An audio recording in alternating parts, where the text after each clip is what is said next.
Hey there, comic friends. I'm Travis. This is our comic book roundtable. How's it going, everybody? Do I need to do it? Do I need to do it? Do I need to introduce everybody? Yeah, no. You all know who everybody is. If you don't, just Google all over the internet until you figure out who everybody is, and it'll pass your time as you listen to us talk. So here we are, another week of comics. Let's just jump right in. We've already been talking Batman off the air, so we're gonna start right there and talk Batman. Batman issue 45. That purplish pink cover. The Monster Mash. Yeah, Oh, that by oh. Cupid is freaking sweet. Yeah. I should have grabbed that one and said it was at my shop, and I just... Glare is horrible. Yeah. So, first off, what do we think of Batman smoking? I'm assuming it's a cigarette, or is it just a giant toothpick? No, it has a little cherry at the end, so... It's a cigarette. So, whatever, huh? What kind of example is that to children? Oh. I don't know. I mean, I can read through this and see people getting bloodied and beaten up, but smoking... Can't That do will it. not stand for. You gotta draw the line somewhere. Yes. Anyway. It felt like they were... I felt like up to this point it's been Bruce-centric in a lot of ways. This has Bruce in it, but I felt like this had elements of Gordon and building Gordon up, which is what they should have been doing for a while now. I felt like there were so many elements to his story and what's going on with him that this has nothing to do with my rant, but I'm just giving it the goods. Yeah, I felt like you're learning more about his. I did like the Barney the Dinosaur reference, where he paints the dinosaur purple and has the green. I thought that was a funny little nod. Yeah. So they're building Gordon up by firing him. Yeah. Pretty much. Well, Well, anyone it's who some knows kind of Powers, characterization. though, yeah, but everyone who knows Jerry Powers kind of had to know that, sooner or later she would kind of do some brash type of things. I still don't understand that, though. So they're firing Gordon because he went off on his own and it failed, or why are they firing him and replacing him with some random element? Whereas, how long has he been Batman? Do we have a guess? That's what I'm looking for. Give me a guess. I 6 think he months? said. I think we started. Yeah, I think we started at 41 when he did his training. Whatever. They kind of think it was 3 months. He said after. No, with something like so that? about 3 months, you're saying? That's when he started. So now, oh So Christ. let's say it's 6 months. In that 6 months' time, they've come up with somebody else who's actually going to be good enough to be. I mean, because didn't they ultimately say, "Look at all these losers. There's no way any of these people could ever cut it as Batman, and we need you." Or is it the fact that Gordon made some of the choices he made, and now they decide, well, maybe the wisdom of Gordon isn't as valuable as we thought it was, and that's why we're going to fire him? Okay, now you're turning me on it. Right. Sorry, I'm just thinking about why what's happening. I enjoyed the comic. I enjoyed this issue. I like Gordon. I mean, I don't know so much about the fight, the very beginning of it. That's amusing. People get beat up with sharks, but I liked him coming to the rescue. Mid-book where he's well, actually, I guess that's towards the end of the book. He's coming to the rescue. I like the Bruce parts of this. So I enjoyed this issue. I'm just thinking, I guess, out loud about the circumstances of what's here, and in some cases it's not fair to pick on a single issue when, of course, this actually works itself out over multiple issues. But I was just thinking about it. Why? I'm not sure. Yeah. The firing of Gordon, I'm kind of like, okay, they're making him resign and replacing him with who? Because it wasn't that long ago that they just really couldn't have anybody but him. It just clearly had to be him. So what? I thought it had to do something with that that new particle they created, the Bataraman 260, whatever. That's going to create this source of power for this 206. Yeah, right. That's going to power this new Batman. So I didn't think. I kind of interpret it's something that's not going to be a person at some point, and it's going to be something. Maybe it's just the Robo Batman. I don't know. So it's going to go full on Skynet? drone then, huh?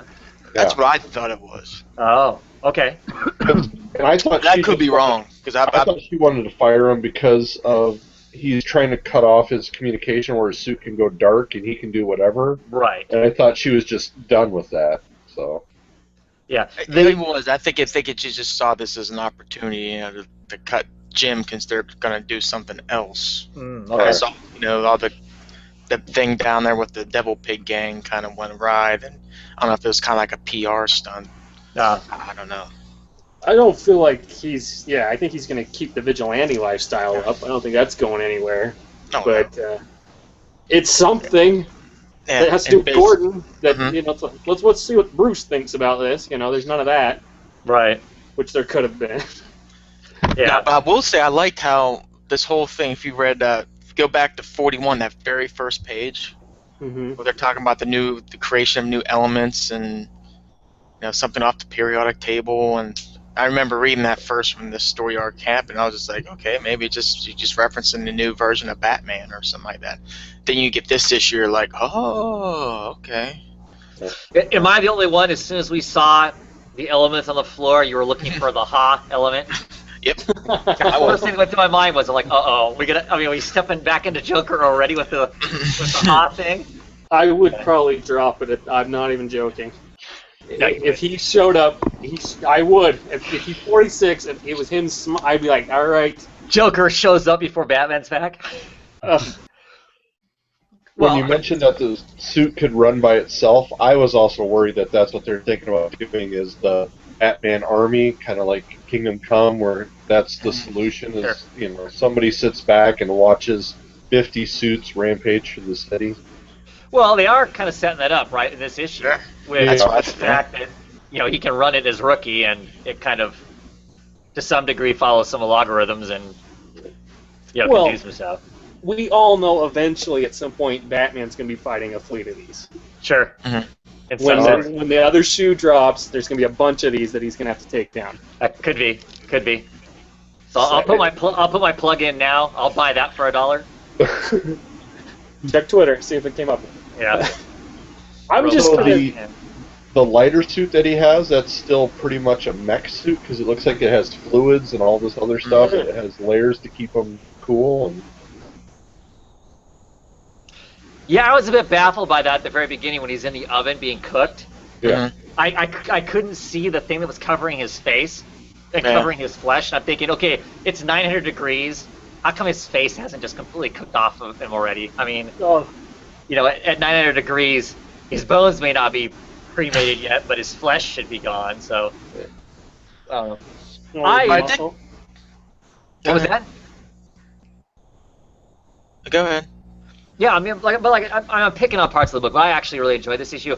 For this issue, I read it and I was like, oh, hey, I'm back on board because anybody who's been watching this show the last couple of weeks, I've been getting more and more sour on the whole, Robobat thing, and I like this issue. I like Gordon, coming to the forefront towards the end of the book, and the main bad guy, the main villain is now full front and center.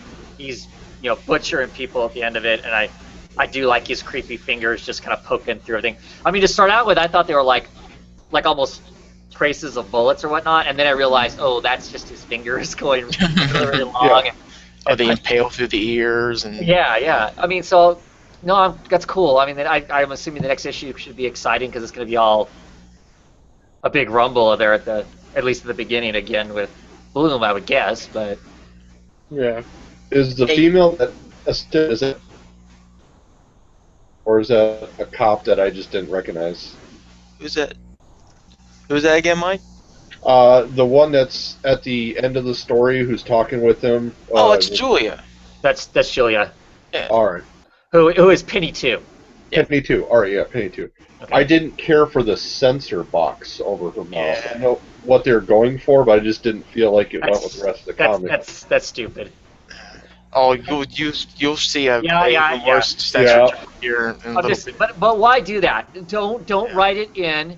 Don't write it in that she says it, or say it. One of the two. I mean, I get the idea that this is supposed to be, a teen book, so therefore, because no teens don't swear, they would be offended, and and really upset if that happened. But yeah, I mean, for me anyway, it's one way or the other. Just don't have it. If you gotta blur it or censor it in that way, just don't. I don't know. Just don't do it. Does anyone get the? Go ahead, Mike. I'm sorry. I was just going to say, as somebody new who's reading this, when I was reading the original ones in the library, I'm flipping through. I didn't want to purchase it because at the when I saw Mr. Bloom and as I saw this character, I'm like, this is a throwaway villain. Until the end of this one, where I saw him actually becoming terrifying, and I was like, oh, as a villain, I actually like this guy now. That page kind of earlier where those guards are standing there and his finger kind of goes through the little pinhole and just it's like, that's pretty formidable. That's pretty cool. Yeah. Did you hear something? Oh. Yeah. But yeah, well, and I'm glad that he is that way, that because I was kind of concerned that it was going to be just random person with superpowers of the week is who we were the month is who we were going to fight against, because of course part of the other thing he does is he's handing out these tailored pills to people, and they end up with superpowers. But it was just going to be a smorgasbord of whatever random stuff they could come up with. Hey, let's take a guy that sells hot dogs and make him shoot lightning out of his feet. Oh, that'll be a cool story, or just whatever random thing. So I'm glad it's not. All right, I'm gonna rant. Go ahead, hit us with the rant. I think I know what it is, but go ahead. I am sick and tired of no real fans sticking up and saying you can't put a new suit on some new character and just make him Batman. I think that's ridiculous, and I see all the consistent fans that got mad with Thor and Sam Wilson, the Falcon becoming Captain America. They're just as mad as this. You see them raging on the internet about it because it's not about women or a race or anything like that. It's about changing the character, right? And everyone got mad when Jim Gordon became Batman. You saw the internet rage about it, just like they did with Thor and the Falcon, right? No. Oh, okay, never mind. Let's move on. Point made. Batman's not an iconic character, though, so it makes sense. Right. Who cares? Diamond doesn't, right? Yes. Yeah. I hear you a little bit. Did anyone else start to see maybe little bits and pieces of Bruce's memory trying to force its way through, he's saying stuff and not kind of putting two and two together, being bigger, it just feels right, and some of the stuff that he came across, maybe it literally looks like it's trying to come its way through, but it's just stopping. I'm not sure if I've talked with you guys about it, but I'm wondering how they're going to have it, because I think they're doing the memory loss thing partly so when the Joker does come back, he doesn't remember Bruce's identity.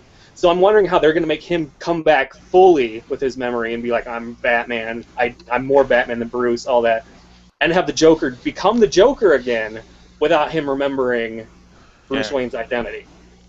Or maybe does this fundamentally change Batman? And Batman is Bruce Wayne, who is sometimes Batman now, as opposed to Batman and Bruce Wayne is just this shell that you put out there to, humor the rest of the world.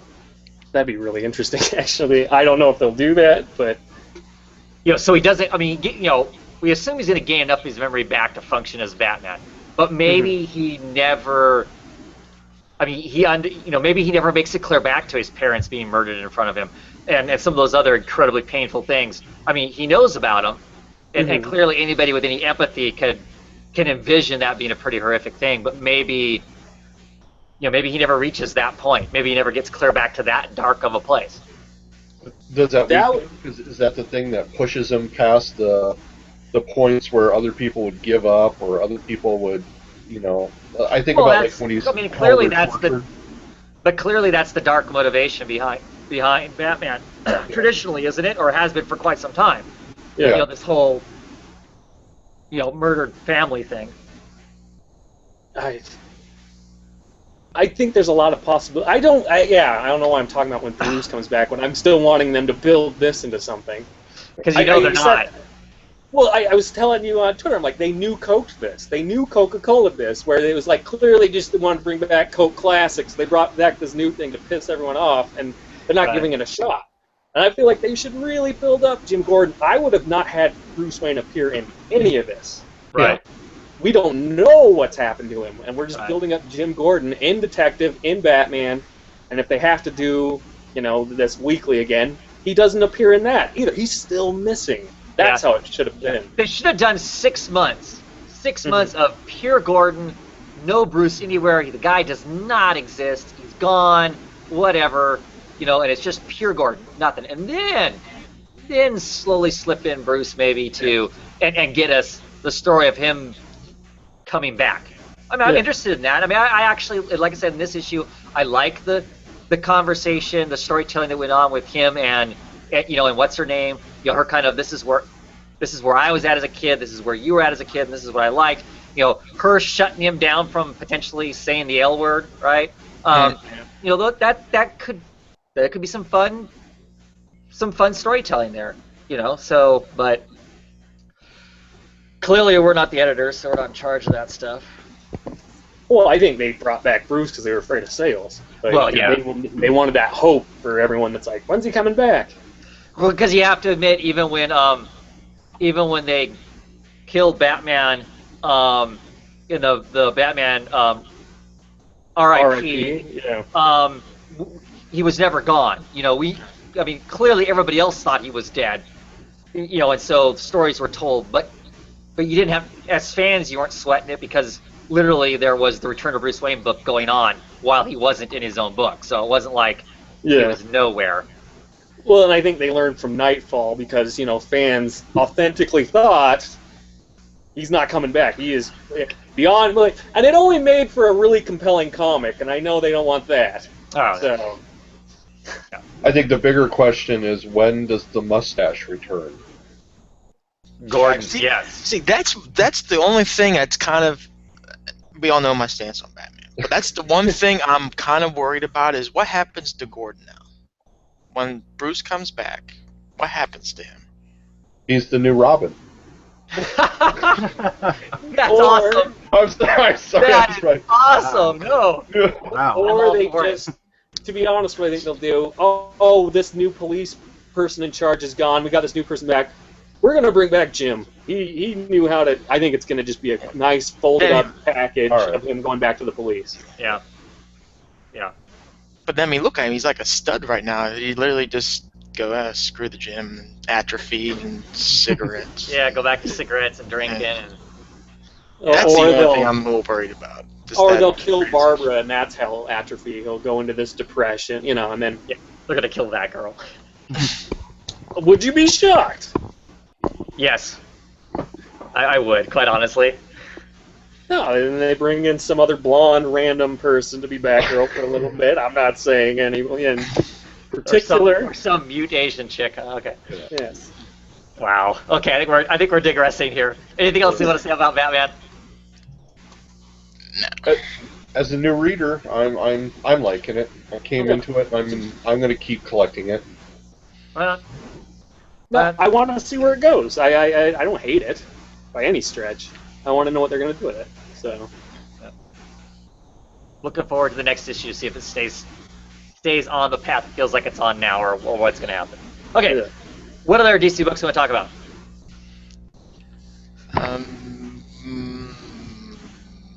You want to take a break from Batman? You want to talk about the other censored book? Oh, that one? Well, okay. Well, unless you don't want to, then that's fine too. Harley Quinn. Is this the one you're talking about? Yeah. Oh, yeah. I'll do the censoring. Here's the censoring for you. Oh, don't worry about it. I was kind of stunned because we all know what kind of can go in Harley Quinn books, and it's like, wow, they put that there, but then they censor this, and I'll just. You mean the 6 months worth of Beaver jokes? Yeah. Yeah, and then a guy I'm gonna preface this, but one thing they did not censor. And I gotta make sure I get it right. Well, anyway, this story it continues. Pretty much where last one left off, between her and Deadshot, and her trying to find this girl that's ran away from home. Really, it's basically it. And it was kind of confusing because initially they're fighting against each other, and it really seems like they're gonna kill each other. And then all of a sudden, you turn the page and they're best buds for a couple minutes. Then they start fighting again. But oh my God! Don't tell me I can't find it. There's 2 pages. One is there. She's fallen. She's fallen. Oh, there it is. Okay. Here's one thing they did not censor.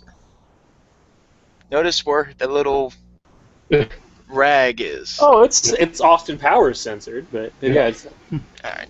So you have that, and you're just like, okay. And then where's her flipping off that? Her flipping off Deadshot.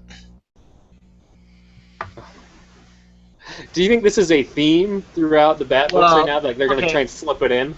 See, for me, there actually, all joking aside, I think there's a difference between the censor bar on Julia and that censored. That's censored as a joke. I mean, because clearly it barely pixelized, but clearly you can still see the exact form of it. There's no way everybody does not know what that is. Who has any idea? So I think that's. I think that's that's the same thing in Zero Year when Bruce flipped off the Red Hood gang. You clearly knew what that was. Did they blur it there like that too? No, it was actually censored bar. Right. But I think in this case, it's almost as much of a joke as it is anything else. I would hope so, because I was just like, they literally showed a guy with a cloth on his junk, and then literally like 2 pages later, they blurred out a middle finger. I was like, oh goodness.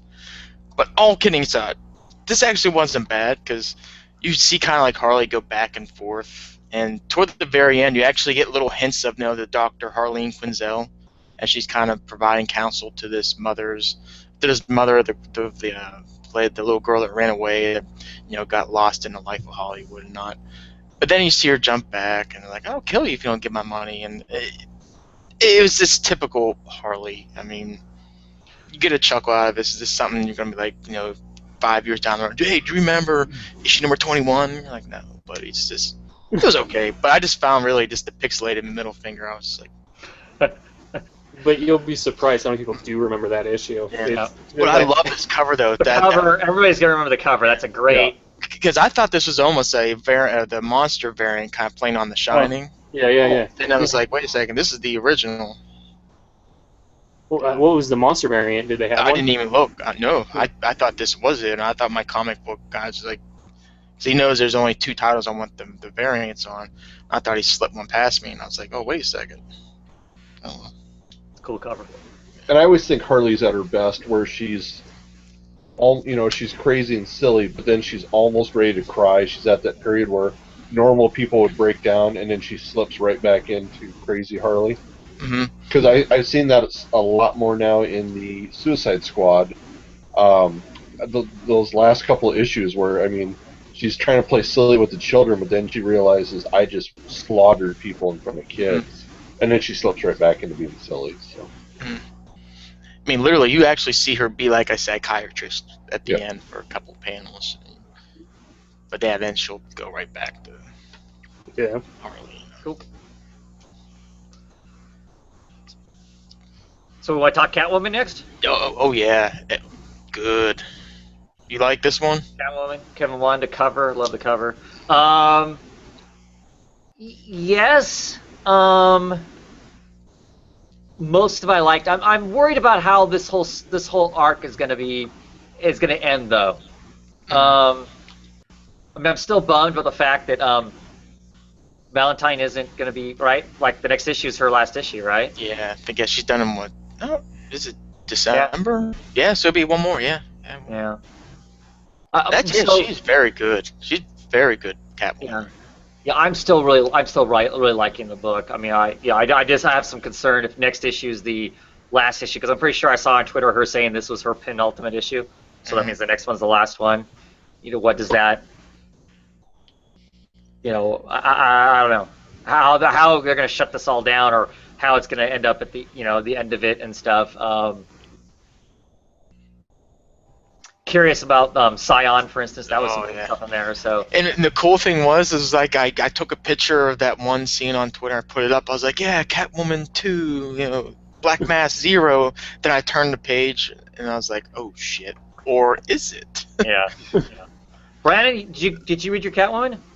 No, I didn't want to say anything because I wasn't going to try to stop you guys from talking about it. Oh, okay. So go ahead. It's fine. But like I said, for me, the biggest thing is I'm curious to see where it goes. You know, where the next issue, how it kind of, because I'm assuming they're gonna tie up some loose ends, and she'll go back to truly being the cat. We all know that's coming. Yeah, I mean,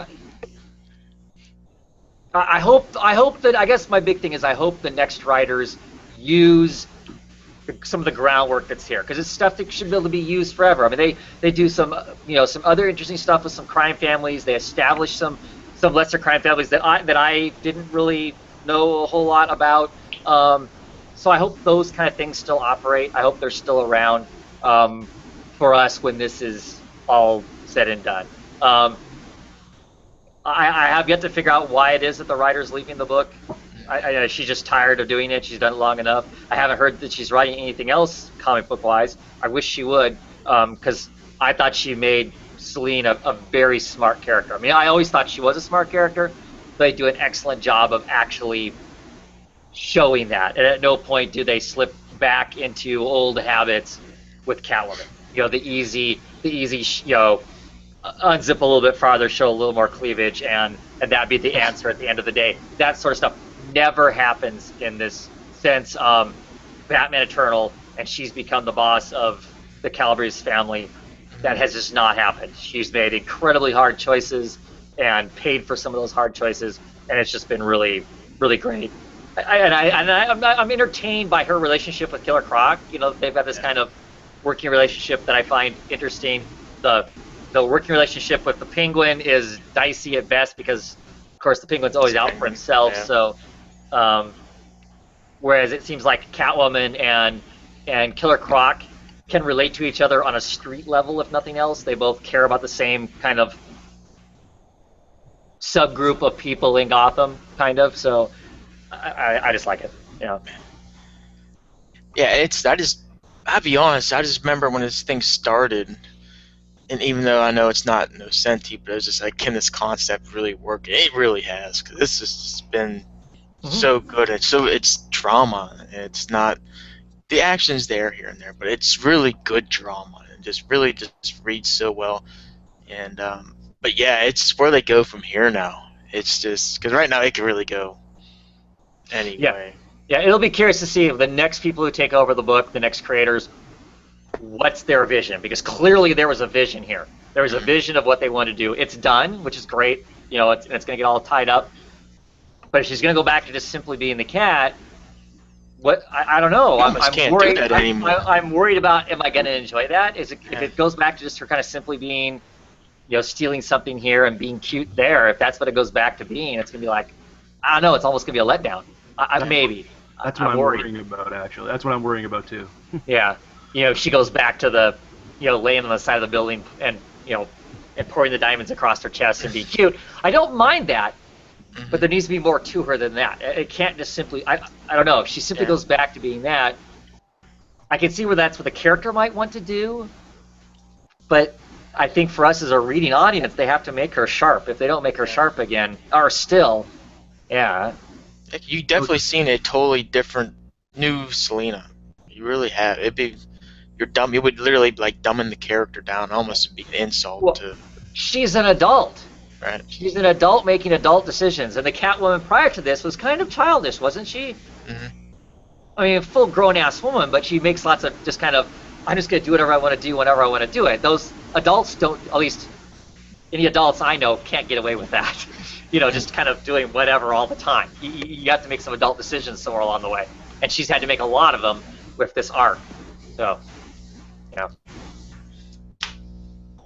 And I'm sure there's somebody out there who's going, God, I can't wait for her to go back to being Catwoman, so she's just a party animal, and it's going to be awesome. And that can be fun.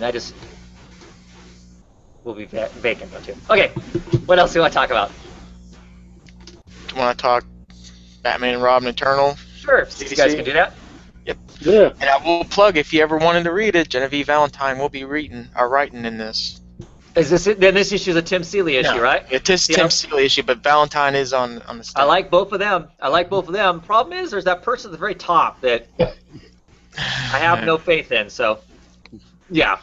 4. I remember the 4 Nothing personal, just His style of writing. This kind of furthers the plot from the first issue, which is exactly what it should do. It doesn't really answer any questions. It just adds questions to the plot, which is what it should be doing at this point. Fairly early on, we know this is the long run, and it's a weekly. You get the feeling that hold on, was the kind of overarching scheme from the first issue even addressed really in this one? Did you feel? No, this is just the orphan, pretty much. That's what I found really interesting. So maybe this will be a little better, that they're not trying to have everyone tell bits and pieces of the whole story all at once, or letting them build their own stories as they go. I think that might be good. I felt that Paternal, the original, got stagnant because of that, and why I dropped it, because I felt like all the writers had to kind of be uniform all at once. What was that? You added Hangout Toolbox. Oh. I'm trying to track comments because they're not showing up anywhere. So. Well, it's not showing up my prescription, my subscription box. Either one. Sorry, but didn't even... I felt that it was interesting. That I'm wondering what this is going to do to Grayson, the comic, to be blatantly honest, because he can't trust Spiral at all anymore. He can't really trust anyone but the other Robins, and I get that storytelling element being interesting. But Spiral and Grayson always kind of had a shady element to it, and to just drop the other foot on that the way they did, I felt was wrong. Because everyone knows he's back. I mean, everybody pretty much knows now. But he's back. So. Well, he runs into, so everyone's like, "Hey, you're Nightwing." Oh yeah, and he's like, "No, don't call." Like he doesn't want to be called that anymore. Which I thought was kind of cool. He's like, "That's behind me. It's gone." Which probably pissed off so many people, which made me happy. Because there's so many people that are like, when's he going to be Nightwing again? When's he getting the collar back? Yeah. But I agree with Luke 100%. Jason Todd is Jason Todd in this. He's not this kind of goof of a character. He's kind of scary, and you're kind of... You wouldn't want to mess with him. I do disagree with who he gets the better of in this, though. I don't think that would happen that easily. She's kind of not to be fucked with, to be blatantly honest, so I don't know if I like this. Who do you think? The best martial artist? Cassandra Cain. Yeah. Really? Yeah. I don't buy that. No, I don't. It's how much do we know about this new Cassandra Cain? I mean, is she going by Black Bat? She's kind of the mystery object in this so far. You're not sure what she's all about or what she's up to. You kind of think she's on their side and then not by the end of this issue. Okay. In the first issue, okay, she's the plot. She's providing Dick Grayson with what's going on and all that. And then in this issue, she seems to be kind of running on the other side of things. But she gets... Red Hood gets the better of her by the end of the issue, and I don't buy that at all. I'm not saying no one could ever get the better of her, but it was kind of a big deal if someone did in the old 52. This is the new 52, maybe she's not as good. And it wouldn't be Jason Todd unless he shot her knees out or something. Yeah. No, he's in like this different looking suit, and he's got a gun pointed at her. And he's like, they're like, "Someone, you better watch out." And he's like, "Oh, I know." And he's got a gun pointed at her, and she's on the ground. So who is Cassandra Cain? I don't know. She was Batgirl. She's the second Batgirl. Okay. Second, right? Yeah. Yeah. There was no baby between Barbara and her, right? I don't think so. Yeah. And she was Batgirl for a long time. Yeah. Like No Man's Land, and that's where she started, right? No Man's Land. She became Batgirl. I'll look it up. I don't remember. I think so. I don't remember exactly where. Either way, that was early. Oh God, when was No Man's Land? Oh, I think she was around early 2000s, if not the very end of the 90s. As I'm remembering back in my head, 99. I'm remembering back in my head looking at a spinner rack while I'm standing hanging onto a package of diapers in the checkout aisle because I couldn't afford comics then. But yeah, 99. Yeah. 99. Yeah. But yeah, one of the things about her is that she's very skilled in fighting, and so I hope they bring that element into this. But him just easily getting the better of her, getting the drop on her, is not something I really buy into. Yeah, she's on the spectrum of badass, kind of like Damien is, except she has no sense of humor, kind of a thing. At least that's how she used to be. I mean, she's just incredibly lethal and yeah, nothing. Do we mention the greatest dialogue line of all time in this? Which is, "Kiss me, sexy Batman."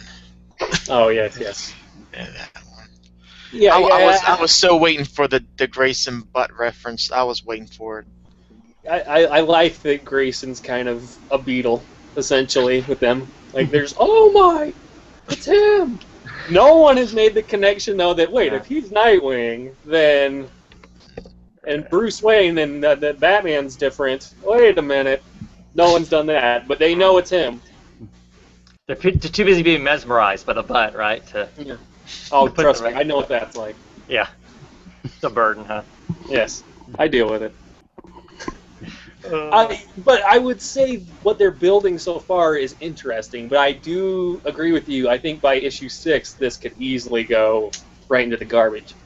Yeah. So, I don't know. I'm kind of tentative with it still. I'm not going to be like, oh, it's awesome, go out and get it immediately.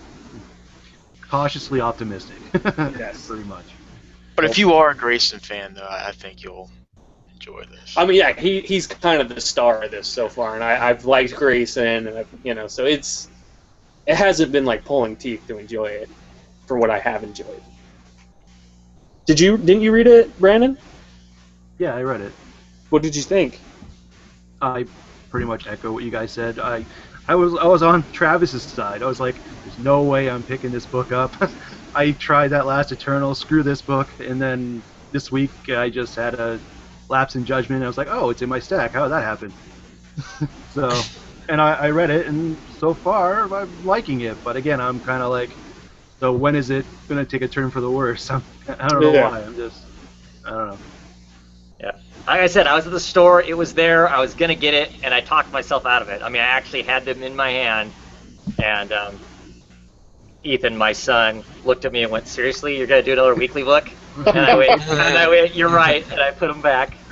Ethan dove at you in slow motion. He's like, no. Well, yeah, well, he was smart. When I was getting the last one, he started reading it, and about the time it started taking a dive, he's like, no, I'm out. I'm not reading that. So Sounds like he's your sponsor on this. So. Yeah, kind of is in this case. So yeah, no, I'm not gonna. As much as I love all his characters, they got characters that I like, or talking about putting characters in that I love. No, I don't have faith. Too big an investment for what I think the payoff's gonna be. So, anything else you want to talk about with the Eternal? How about we talk Constantine? Constantine. Yeah. End of the arc. What do we think? It was pretty good. I liked it. Still, it's just one I like, so I got to really pay attention to read it for some reason to kind of fully understand. I don't know if it's just because it's kind of using more of a British, whatever type of dialect, but it's still good though.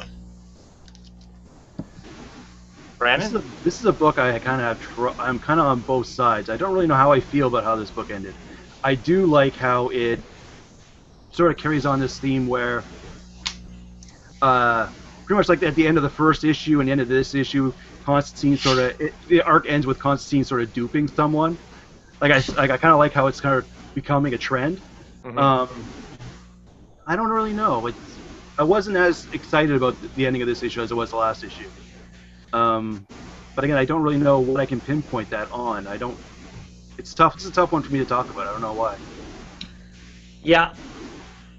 I don't want to downplay the book. I'm enjoying the book.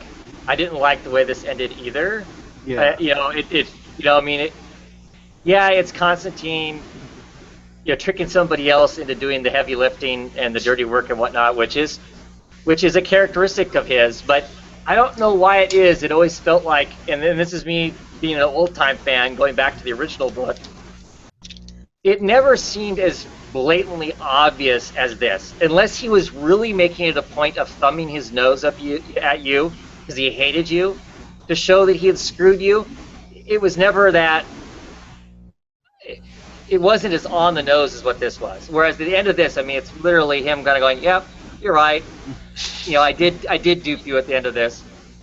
You know, oh well, love. You know, the breaks, and that's it." And so I didn't like that. Those final last couple of pieces of conversation around that, I guess. I mean, because Constantine's a jerk in that way, but I don't know. It always felt like he had a classier way of doing it than maybe than what's here.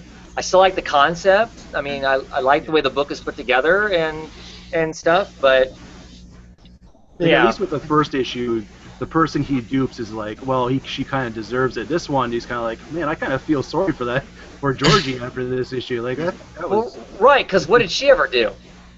You know, it's not like she's some terrible person or did something to John or did something to the girlfriend or whatever. I mean, is Ming Doyle on art on that?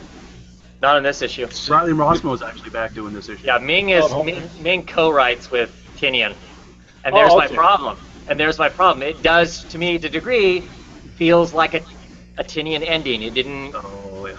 It didn't quite land it, and it is. I don't know why it is, and I really, when I read this book, I try to think about that he's even on it, so I just read it and whatever, and then I start thinking about, okay, like Brandon, okay, why didn't I completely like this book? And I start thinking about it, and well, ending didn't quite land the way I wanted it to. Whose name's on it? Oh.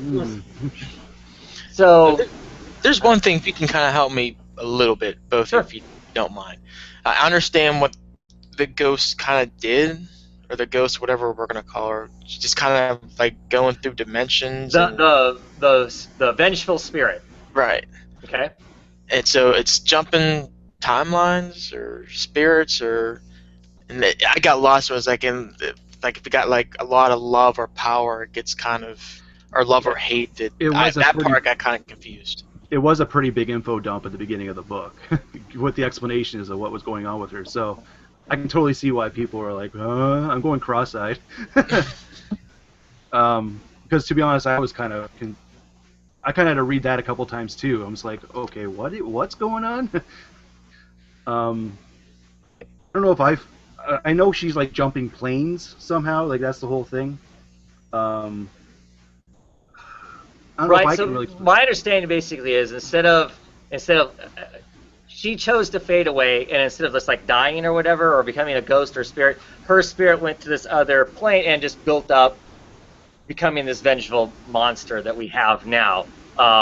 Because for whatever reason she felt screwed by where things were going. You know, John was going down the road of magic, and she decided that wasn't where she wanted to go anymore. You know, we learned that if not last issue, the issue before that.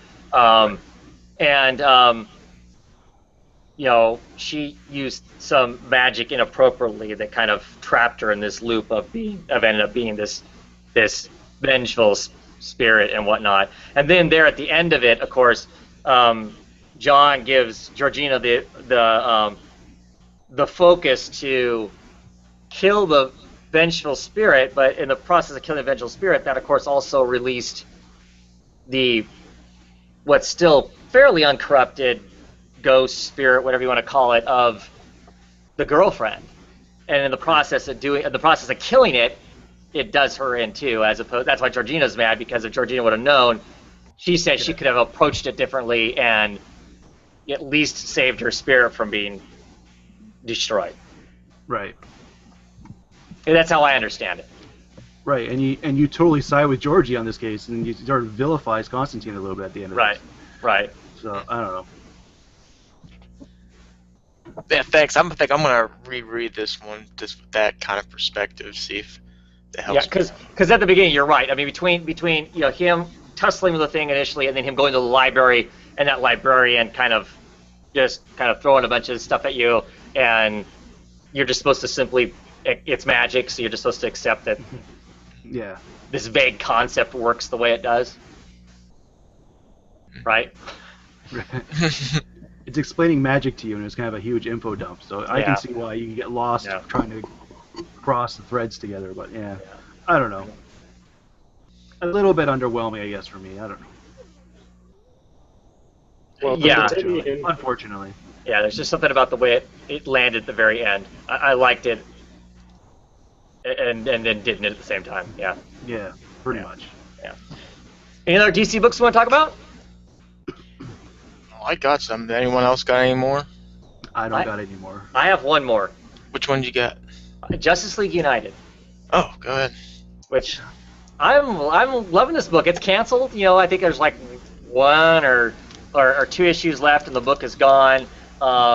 Which I think is unfortunate because it's really kind of like the old Justice League United cartoon in that, you know, each story they just gather up a different random handful of heroes to fight whatever's going on. In this case, we're in the middle of a story arc where we're in the middle of Europe, and there's a kind of like a sphere of time where time's out of sync, and the heroes have rushed into this place, and what's happened is all times are bleeding together. So you've got everything from colonial, like Napoleon era people charging around, to World War II, to future people in here,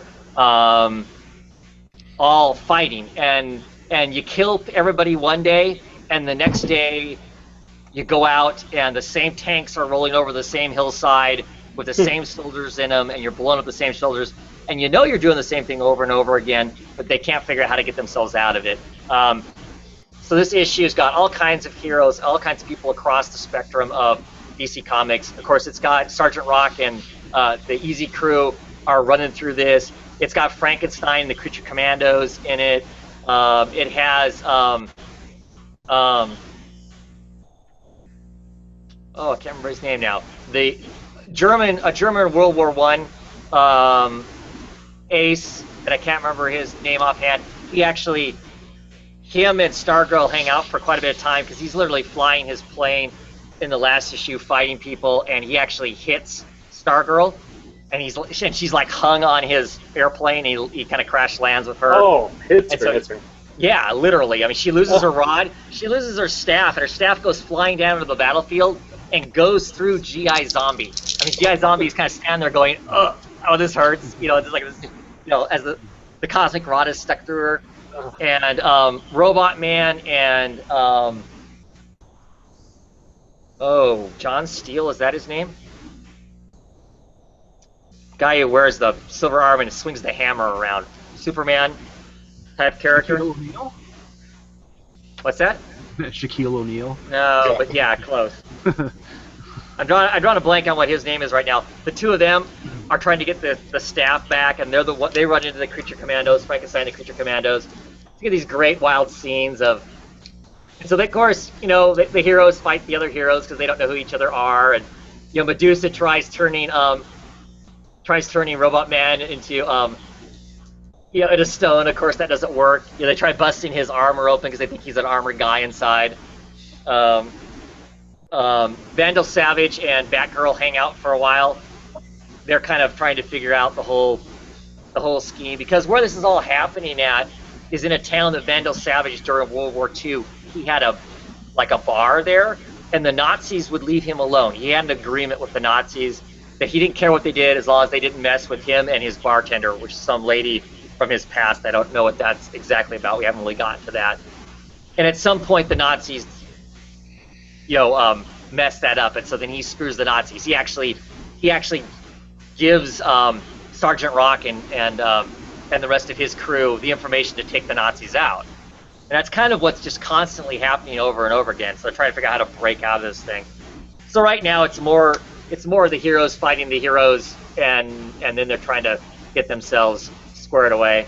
And then there's this great last page there. You. OMAC has been hiding in the background, taking shots at people, and basically he's taking shots at the high-tech people. So he keeps going after Steel, I think his name is Steel, and Yeah. Robot Man, every time they reboot themselves and get back up to where they're operating right, all of a sudden this blue energy comes flying in and nails them and basically blows them offline again and whatnot. So we'll see what happens from there. But it's just a good crazy superhero romp, kind of an old school kind of a thing. So is it Red Baron or Enemy Ace? Enemy Ace, thank you. It's Enemy Ace. Okay.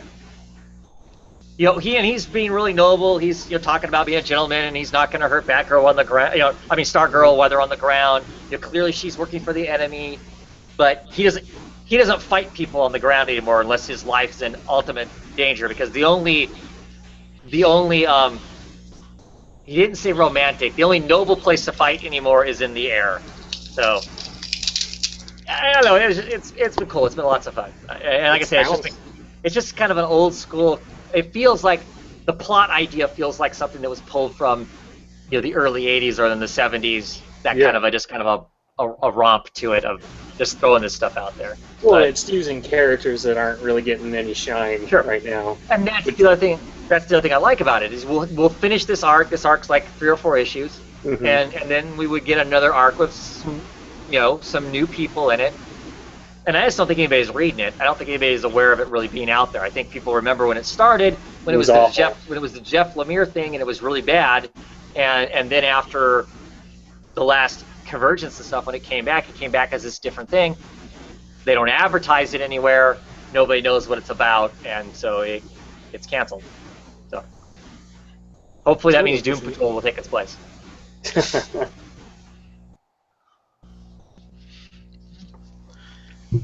What else? What else we got?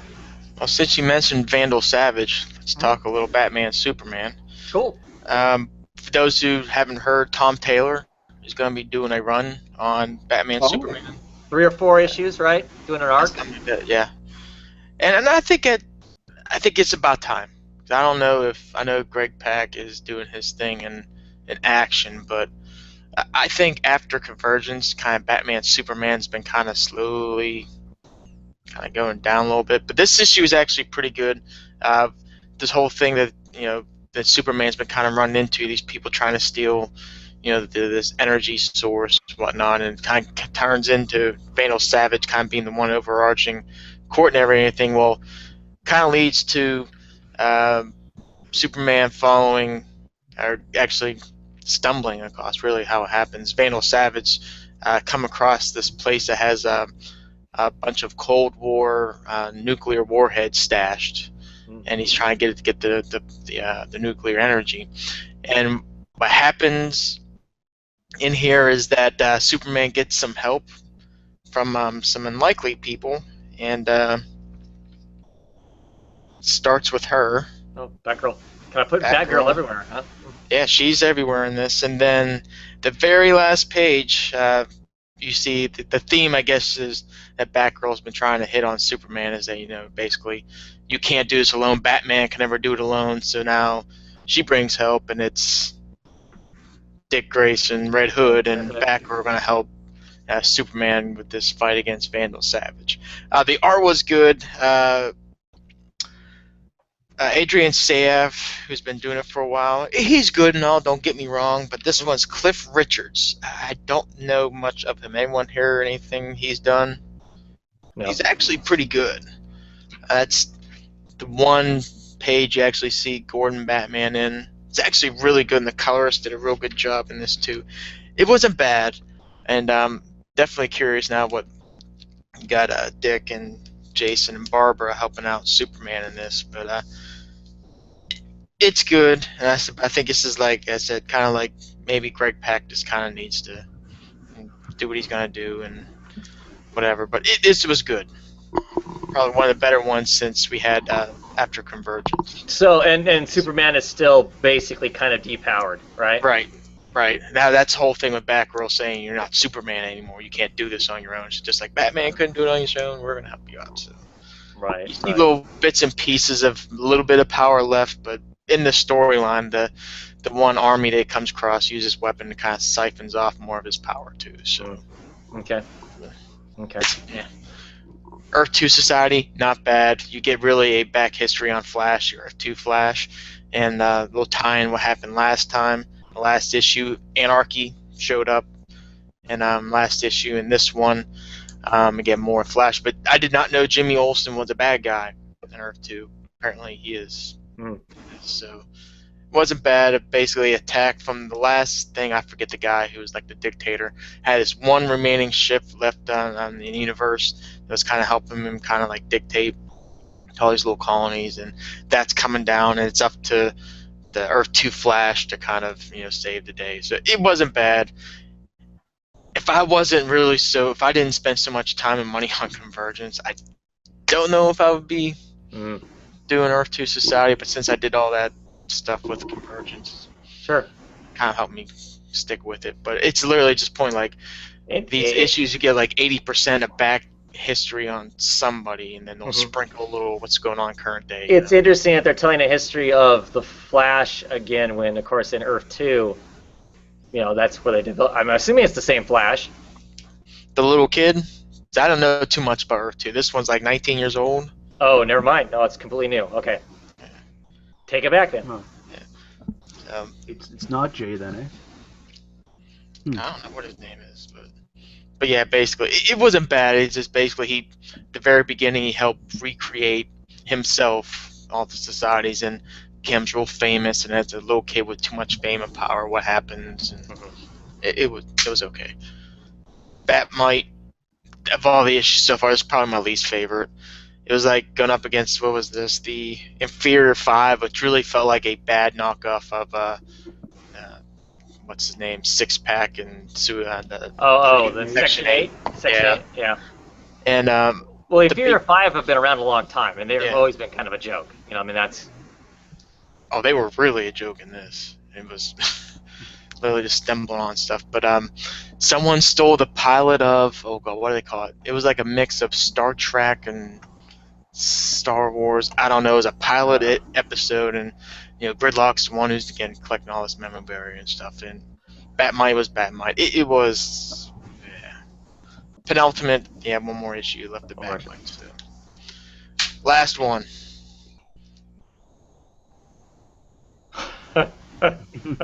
It wasn't bad. It actually wasn't bad. Wow.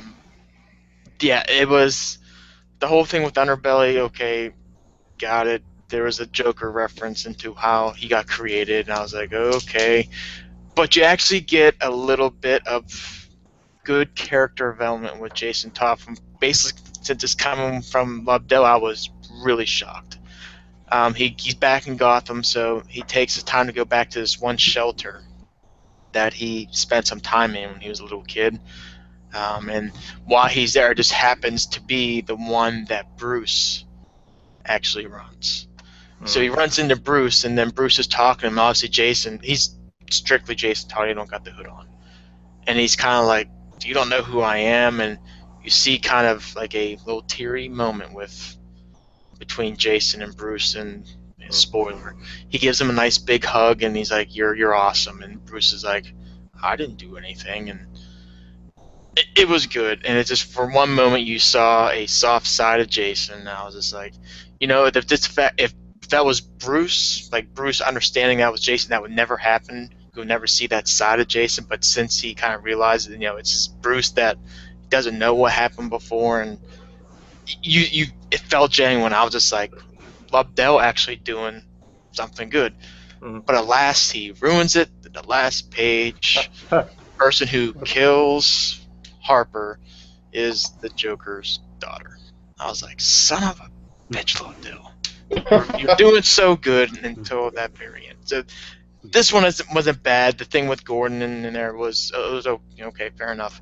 But really, it was a really good couple scenes with Jason in this. For a moment, I had a good Jason Todd story until his room with Joker's daughter. So. Well, do you just mean because it's Joker's daughter, or just like... she literally showed up out of nowhere. Number one, to kill Roy Harper. Harper was just observing this interaction between the two, and then she shows. I can't stand Joker's daughter. I just can't.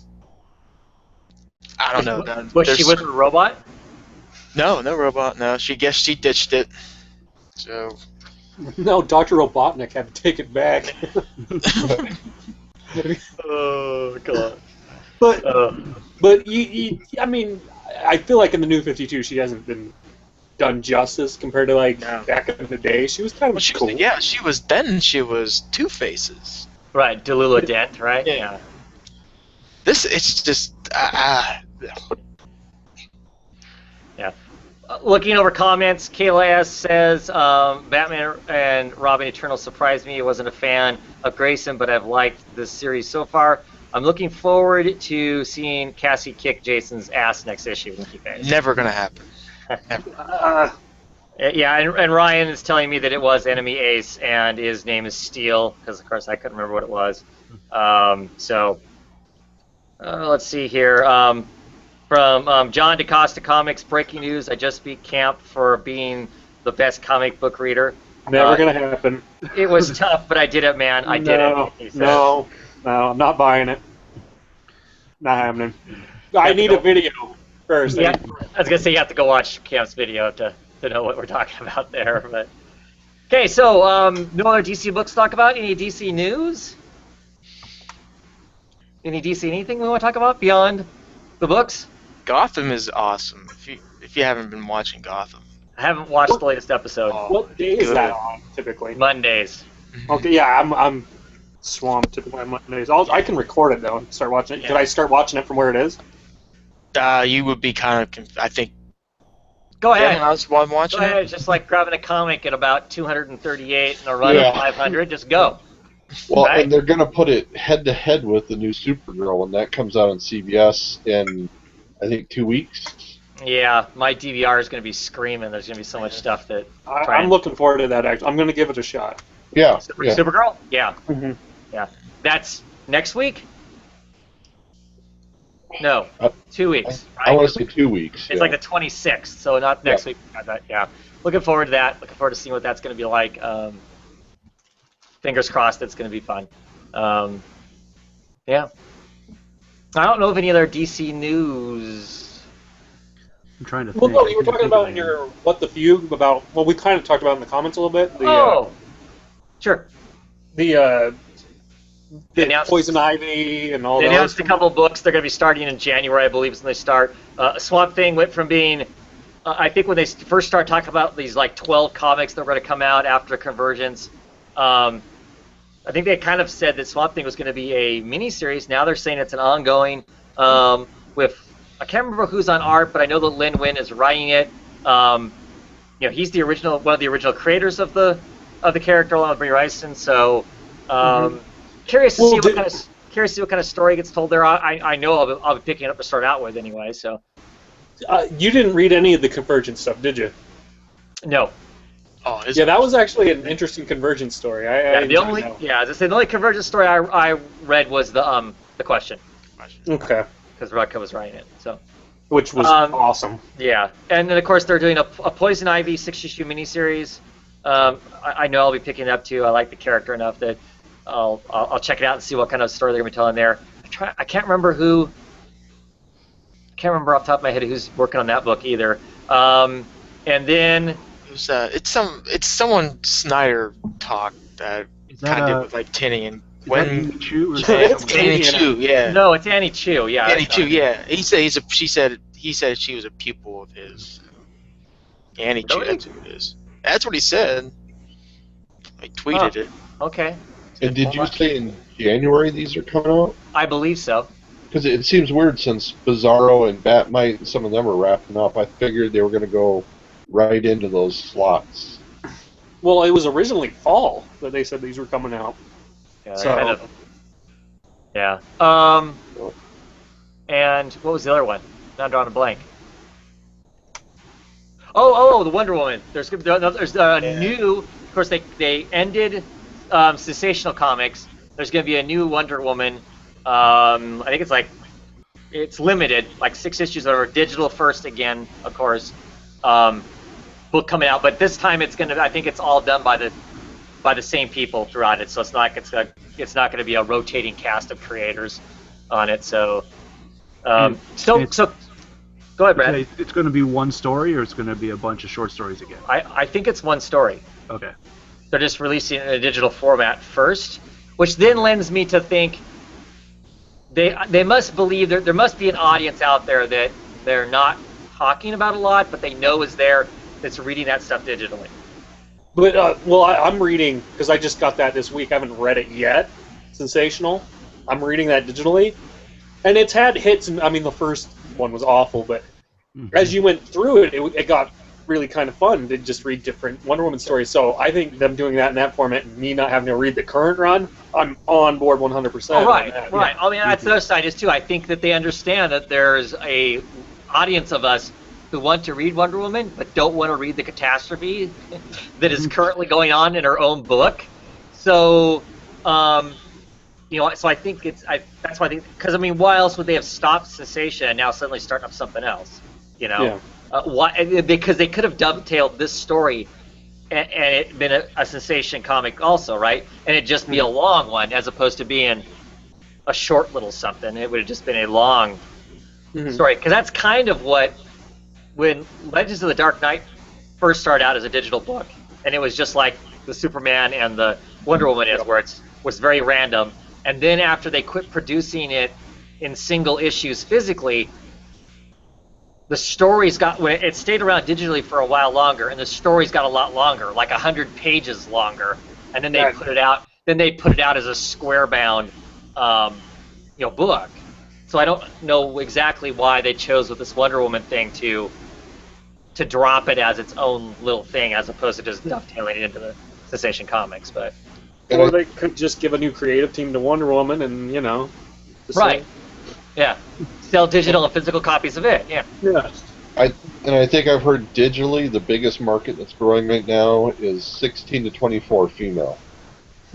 Not surprised at all. Me neither. Yeah. Not surprised at all. Yeah. Well, I can't think of the other DC type news. So should we roll on to what, Marvel? Sure. Oh boy. Oh boy. Mm-hmm. Okay. We want to talk Marvel-wise. Brandon, what'd you read? What'd you read Marvel? Probably one of my favorite books of the week, which was Ms. Marvel. Okay. Yep. The actual final issue. The final issue until next month. Right, when it starts right back up. Does it really just start right back up again next month? I think it does. I think it said, yeah, or December. Hold on. I think it's November, but I'm not 100% sure. Yeah. With the $2.99 cover price now, but won't be then, right? Yeah. No, it'll be $3.99. No, it doesn't say. So what do we think? I loved it, and I'm going to echo what you guys said the last issue. They better have a lot of this character progression continue and not just throw it away, because I'll be very disappointed. But just a great character progression story again. I mean, what would you do right in the world's about to end or whatever, right? And man, and I guess it also plays into like what it means to be a hero. Sometimes there are things like you can't solve, and I don't know. It was just such a heartfelt, character-driven story. I just loved it. And again, why Kamala is like one of the best characters that the Geek2 have created for a very long time, and she's just so lovable. And the reason why these last two issues, I mean, the last issue and this issue hit you so hard, is the time has been taken to build this character for you to get to know her, to feel like you know her personally, and so this thing happening at the end here. If I didn't know there was going to be another comic coming up, this would break my heart reading it. Yeah, it's very genuine. It's very genuine. They take the time in these last two issues to have honest conversations with people that you would have if you thought the end of the world was coming, right? Yeah. Hard, honest conversations with, her best friend that really, they could have something more, but maybe it's not going to work out because of this stuff, not the end of the world, but just because of where she's at in her life right now. But but does force herself to have that conversation. The real conversation that she has with her mother, beyond, I'm in so much trouble because Mom knows I'm Ms. Marvel. That's great stuff. That's great stuff, and so many comics don't explore that. Even when they know they're acting like the end of the comics happening, or the end of the character, or the character's dying. You don't, to me, you don't get as genuine as what this felt. And part of it is because, like CDC was saying, is they've really given us the time to get to feel like we know Kamala on a level beyond her just being a mask punching bad guys in the face, because she's so much more than that. You're right. I would be crushed if this was the end and I didn't know there was more, but I would also be putting this up in like easily my top 2 or 3 end of a comic. Yeah. Actually genuinely end it in a way that I felt okay with the way that it was ended and happy with the resolutions that happen or don't happen by the end of the issue. It's just great. It's one of those comics that right now I think people are appreciating it for what it is, but I think 10 years from now, people are going to really appreciate this for what it is. I don't think it's... A lot of people love it, but I don't think it's getting the credit it's due, necessarily, all the way, at this point. I read a review of the first trade of this, and they said, she doesn't really fight a supervillain, it was a bad review, and I thought, You're missing it. You're missing it.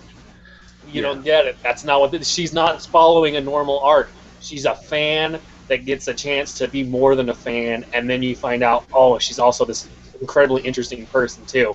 You don't need the trappings of a hacky superhero story to clog that up. You just need her to be her and have the stories happen to her that are interesting. That's so rare in comics, sadly, these days. Yeah. And it's a breath of fresh air to read this. This character isn't going anywhere. This character isn't going anywhere. This character is now embedded into the Marvel Universe. I don't see this character disappearing ever from this point forward. She'll be somewhere all the time. I just don't. I don't see her going away. And the fact that she's on the primary Avengers team coming up, kind of shows that, I think. Right. Well, and I think because of the way this was written, the way the first 19 issues were written, it is such a rock solid base for what she is like, that any writer going forward that's going to have to write this character has 19 issues that set down how she's going to be. It's not like she's a mystery character that's going to, I'm sure people will do different stuff with her, clearly, but she's not going to, it's not like a writer's going to go, I don't know what to do with her.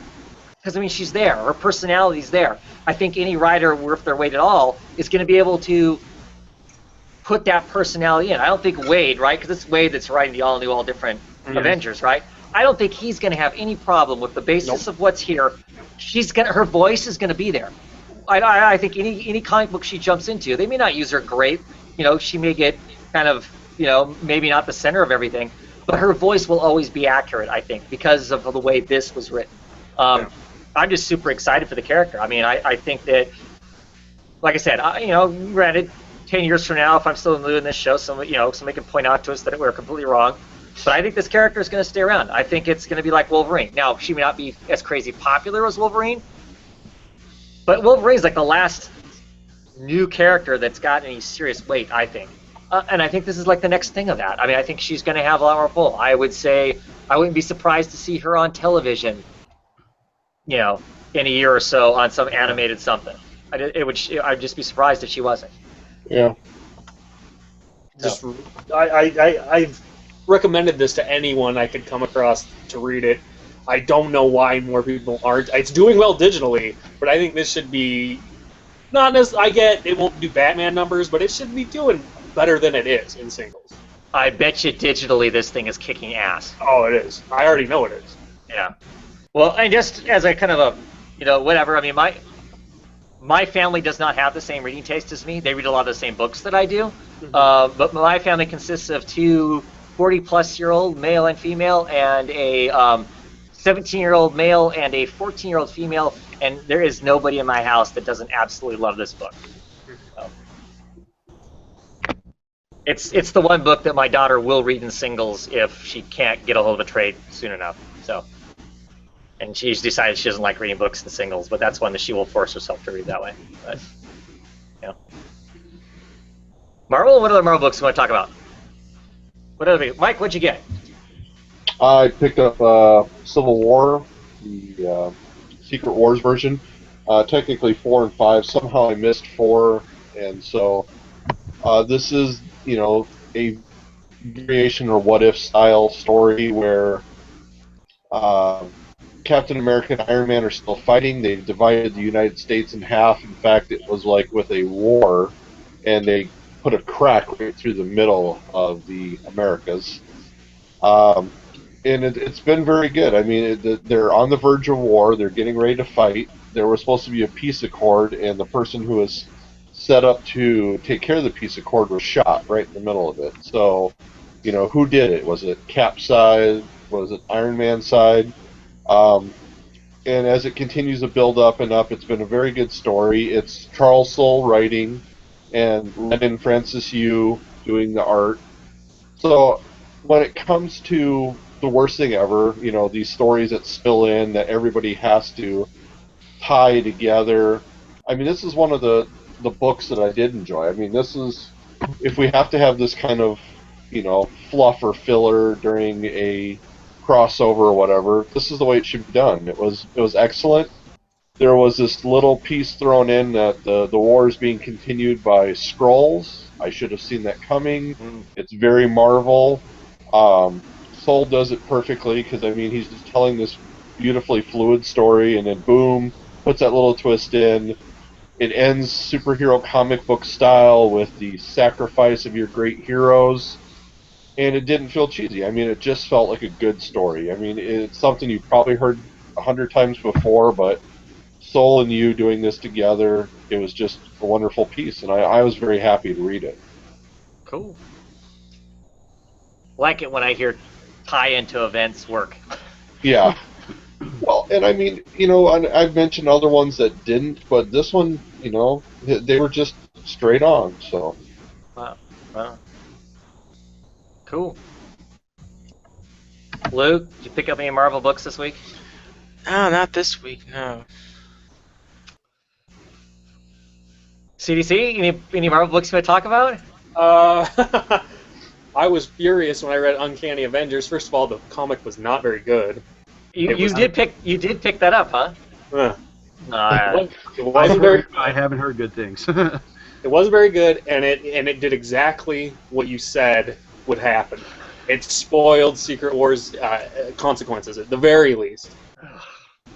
So now I know that Reed and Sue are gone. They've disappeared. No one knows what's happened to them. Doom's still around. That spoiler happened. Yeah, they just have this conversation that's setting that up. It's like, why didn't you just show us instead of telling us Johnny Storm and Spider-Man? Spider-Man doesn't want to be on the team because Deadpool's on the team, and I don't want to read this comic because Deadpool's on the team. Damn it. So I identified with Spider-Man a whole lot, and Spider-Man's getting ready to leave the team in the first issue. Nice. So he's only on the cover to sell the comic. Like they're taking him off the comic immediately after the first issue. Yeah, so it spoiled a bunch of Secret Wars consequences that bothered me because it means Reed Richards is not around anymore. Possibly the evil version of him is around still. But it was awful. It was terrible. I'm not picking up the second issue. I usually give comics 3 issues. This was so bad. I was like, no. I'm so glad I didn't get that. Of course, I knew I didn't want it. I knew I didn't want it as soon as I saw that Deadpool was on the team. I'm like, I'm so out. You know what the funny? Go ahead. So you know what the funny thing is? In a couple weeks, I think an Uncanny Avengers annual comes out. It's like, what? What? Only issue 1 came out and there's an annual already? Of the new team? Of the new team? I thought that'd be funny. What's unfortunate was Remender's Uncanny was great. That cool. It was cool. Yeah. It was just kind of a it's odd little thing, and it was neat, and yeah. But and then the Secret Wars consequences continues down. I got Guardians of the Galaxy #1. I have no idea why the team is the way it is. I have no idea why Things is on the team. I'm a huge fan of the Thing. Thing's one of my favorite characters, but he's just on the team now. So it's like the direct opposite of the other one. The other one spoils Secret Wars to tell you why what's what, and this one gives you no information as to why it's what. Yeah, and I didn't read Star-Lord and Kitty Pryde. I'm wondering if that adds to why I don't know. I'm interested to see what Kitty Pryde's like as the leader of this team. I think that's going to be super interesting.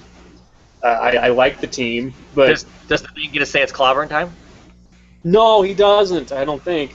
But yeah, he's one of my favorite characters in Marvel, so I'm happy to read anything with him in it. But that was just kind of a dichotomy, where one was just like, we're going to throw everything in the kitchen sink in front of you before you read it. And oh, people are going to watch this. I thought we were having a conversation. Sorry for the spoilers. But Reed Richards is missing, and so is Sue. Sorry about that. I just realized that. I'm probably going to reread Guardians of the Galaxy again after I finish Secret Wars to see if that leads into it. If that doesn't at all, that's incredibly poor writing. I think I read the solicit for Guardians of the Galaxy #1, and it made it sound like Rocket Raccoon was going to be the leader of that group. Did it feel like that, or? Yeah. Okay. But it's Rocket's the leader of the group, but we kind of know who's really running the show. Okay. You know what I'm saying? Like, yeah. Kitty Pryde's really kind of the voice of reason, the one that's kind of like, we just need to be rational here, and let's just blow him up, kind of. Yeah. A-Force was okay. I read A-Force. Is that the new A-Force, or are we still finishing up the Secret Wars? We're finishing up the Secret Wars. Okay. I'm not sure what the makeup of the team's going to be going forward. It's not going to be as a big group as we were all complaining about. How are they going to give all these characters time if it's this big, huge pantheon? Right. It looks like it's... Hold on. It's like Medusa, She-Hulk, somebody from the Runaways. Yeah. Looks like it's about 6 total members. So I'm interested. I can't wait to pick that up. I enjoyed this. It was just a fun little offshoot story. They fought the undead from the Marvel Zombies thing at the end here. Right. Thought that was kind of cool. Brandon, you could talk about this. I enjoyed this too. This was awesome. Captain America White, number 3. Is that number 3? It's number 3 of 5. Yeah, I don't really. It's another one where I don't. It continues to be solid. And I said, if you're going this book thinking this is going to like reinvent the wheel with Captain America, you're going into this with the wrong frame of mind. It's basically just a solid retelling of Captain America's past in the World War II days with Bucky, and it continues to be solid. I love Tim Sale's artwork. I think he does a fantastic job. If you're a fan of Loeb and Sale's stuff in the past, you'll probably like this too. I don't know what to say about that either. Do you think? Like, I don't know. If you wanted to learn about Steve Rogers, Captain America, this would be the perfect series for you to kind of get why he is the way he is. Yeah. My shop actually sold out of the other Captain America #1. I was going to check that out just to see what it's all about, but I couldn't get that. Right. But yeah, Sam Wilson, Captain America? Yeah. Yep. First I want to point out, you see that right there? That spot? Oh, no. There you go. Yeah, that spot. Yeah, fingerprint from the quality Marvel cover here that we pay $4 for, and I paid full price. You know, most of the time I don't pay full price for my comics. I paid full price for this because I went to the chain store and picked it up because I kept hearing people talk about it on the internet. You know, there's a segment of the population that, of course, attacks this mercilessly because it's, you know, all those lefty reasons why you would hate a comic book, and then I saw lots of people talking about how it was pretty cool because if you're left-leaning on your politics, maybe you think it's fun. So I went and picked it up because I was curious to see for myself. Nick Spencer does the writing on it, and Daniel Acuna is doing the art. I love Daniel Acuna. I'm not really familiar with him before Uncanny Avengers. I loved his art on Uncanny Avengers, so I thought, well, you know, for me, Nick Spencer's hit and miss. Some stuff he does, I just absolutely love. Most of it's his funny stuff. But I'll give this a shot just to see what it's like. And I really enjoyed it. I mean, basically, it is Sam Wilson. You know, of course, he's got the mantle of Captain America. He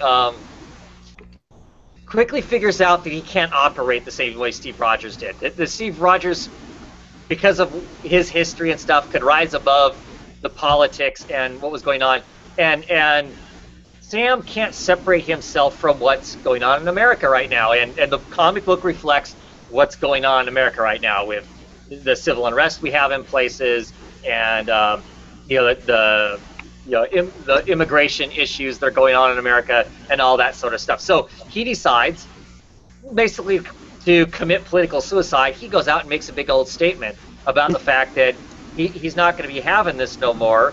And as soon as he's done taking care of some Hydra issues for S.H.I.E.L.D., he's done working for S.H.I.E.L.D. and he's done working for the U.S. government. Which he does. They finish catching this at the beginning of this book. They're cleaning up. Him and Misty Knight are taking care of this rogue. What's it called? The Hela, whatever the big cruisers are that the S.H.I.E.L.D. use. Helicarriers? Helicarrier. It's a helicarrier full of Hydra people who are acting like they're S.H.I.E.L.D. people because they've got like this super genius that they've kidnapped, and he's on the ship doing stuff for them, but the super genius doesn't know that he's been kidnapped because he thinks he's just working for S.H.I.E.L.D. They come in and break him out. It's a cool little thing of, you just see Misty Knight, just beating the hell out of people. I like Misty Knight. I'm a big Misty Knight fan. I think she's great. So you get to see her being all kung fu, kicking people in the face, and doing the karate splits. And I can't wait to get my copy.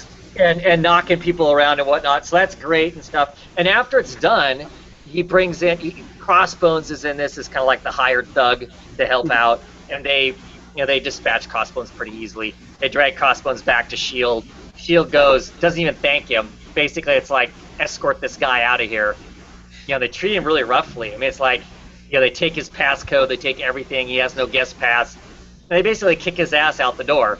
And he's flying coach on a regular airplane at one point in this. And he's sitting between two dude bros, and they're like, dude, you look just like Captain America. And they figure out that he is Captain America, and they're like, why are you riding coach, man? And he's trying to explain that, how much jet fuel costs? I mean, because he has no budget now.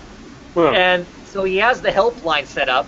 I guess the helpline that used to be Power Man and Iron Fist. Yep. So he's got that helpline running. Of course, you get a page of all kinds of lunatics calling the help page, which is pretty funny. I knew this was going to be good. No, it is. It hits a lot of great notes and whatnot, and people hate him. Half the United States just think he's scum. That he's a pinko socialist lefty, whatever kind of thing. Because of course he's not just America red, white, and blue like the old Steve Rogers and whatnot. But he wants to actually help people, and so he's trying to do it at a ground level right now. There's some immigrant stuff that goes on towards the end of this because one of the amongst all the lunatic phone calls he gets a phone call from somebody who's very smart son of Latin American descent, who goes out and puts water out in places so when the immigrants are coming from Mexico into the United States, they don't die of dehydration and whatnot. He's disappeared, so he's out there looking for them and runs into a group of racist nutbags, basically. Then he kind of dispatches fairly easy, and then at the end of it, I think what part of the real story is going to be is at the very end of it, S.H.I.E.L.D. shows up, and stepping out of it is Steve Rogers going, in the name of the S.H.I.E.L.D. and the government, I'm, taking you into custody. So the real, part of the conflict of this book is going to be, is the, of course, Steve Rogers, Captain America versus Sam Wilson, Captain America. I really like the book. I like the idea of, originally when this whole him becoming Captain America happened, I was like, no, I want to read Steve Rogers, old man Steve Rogers being Captain America. I think that'd be curious to see him walking around with a cane trying to figure his crap out. But that's what this book is going to be, but instead it's going to be Sam. How does Sam operate as Captain America? Because he clearly can't do it on the way Steve Rogers, he doesn't have the same experience that Rogers does. So, it's going to be that, and I like it. And then, of course, they're not shying away from the politics. I mean,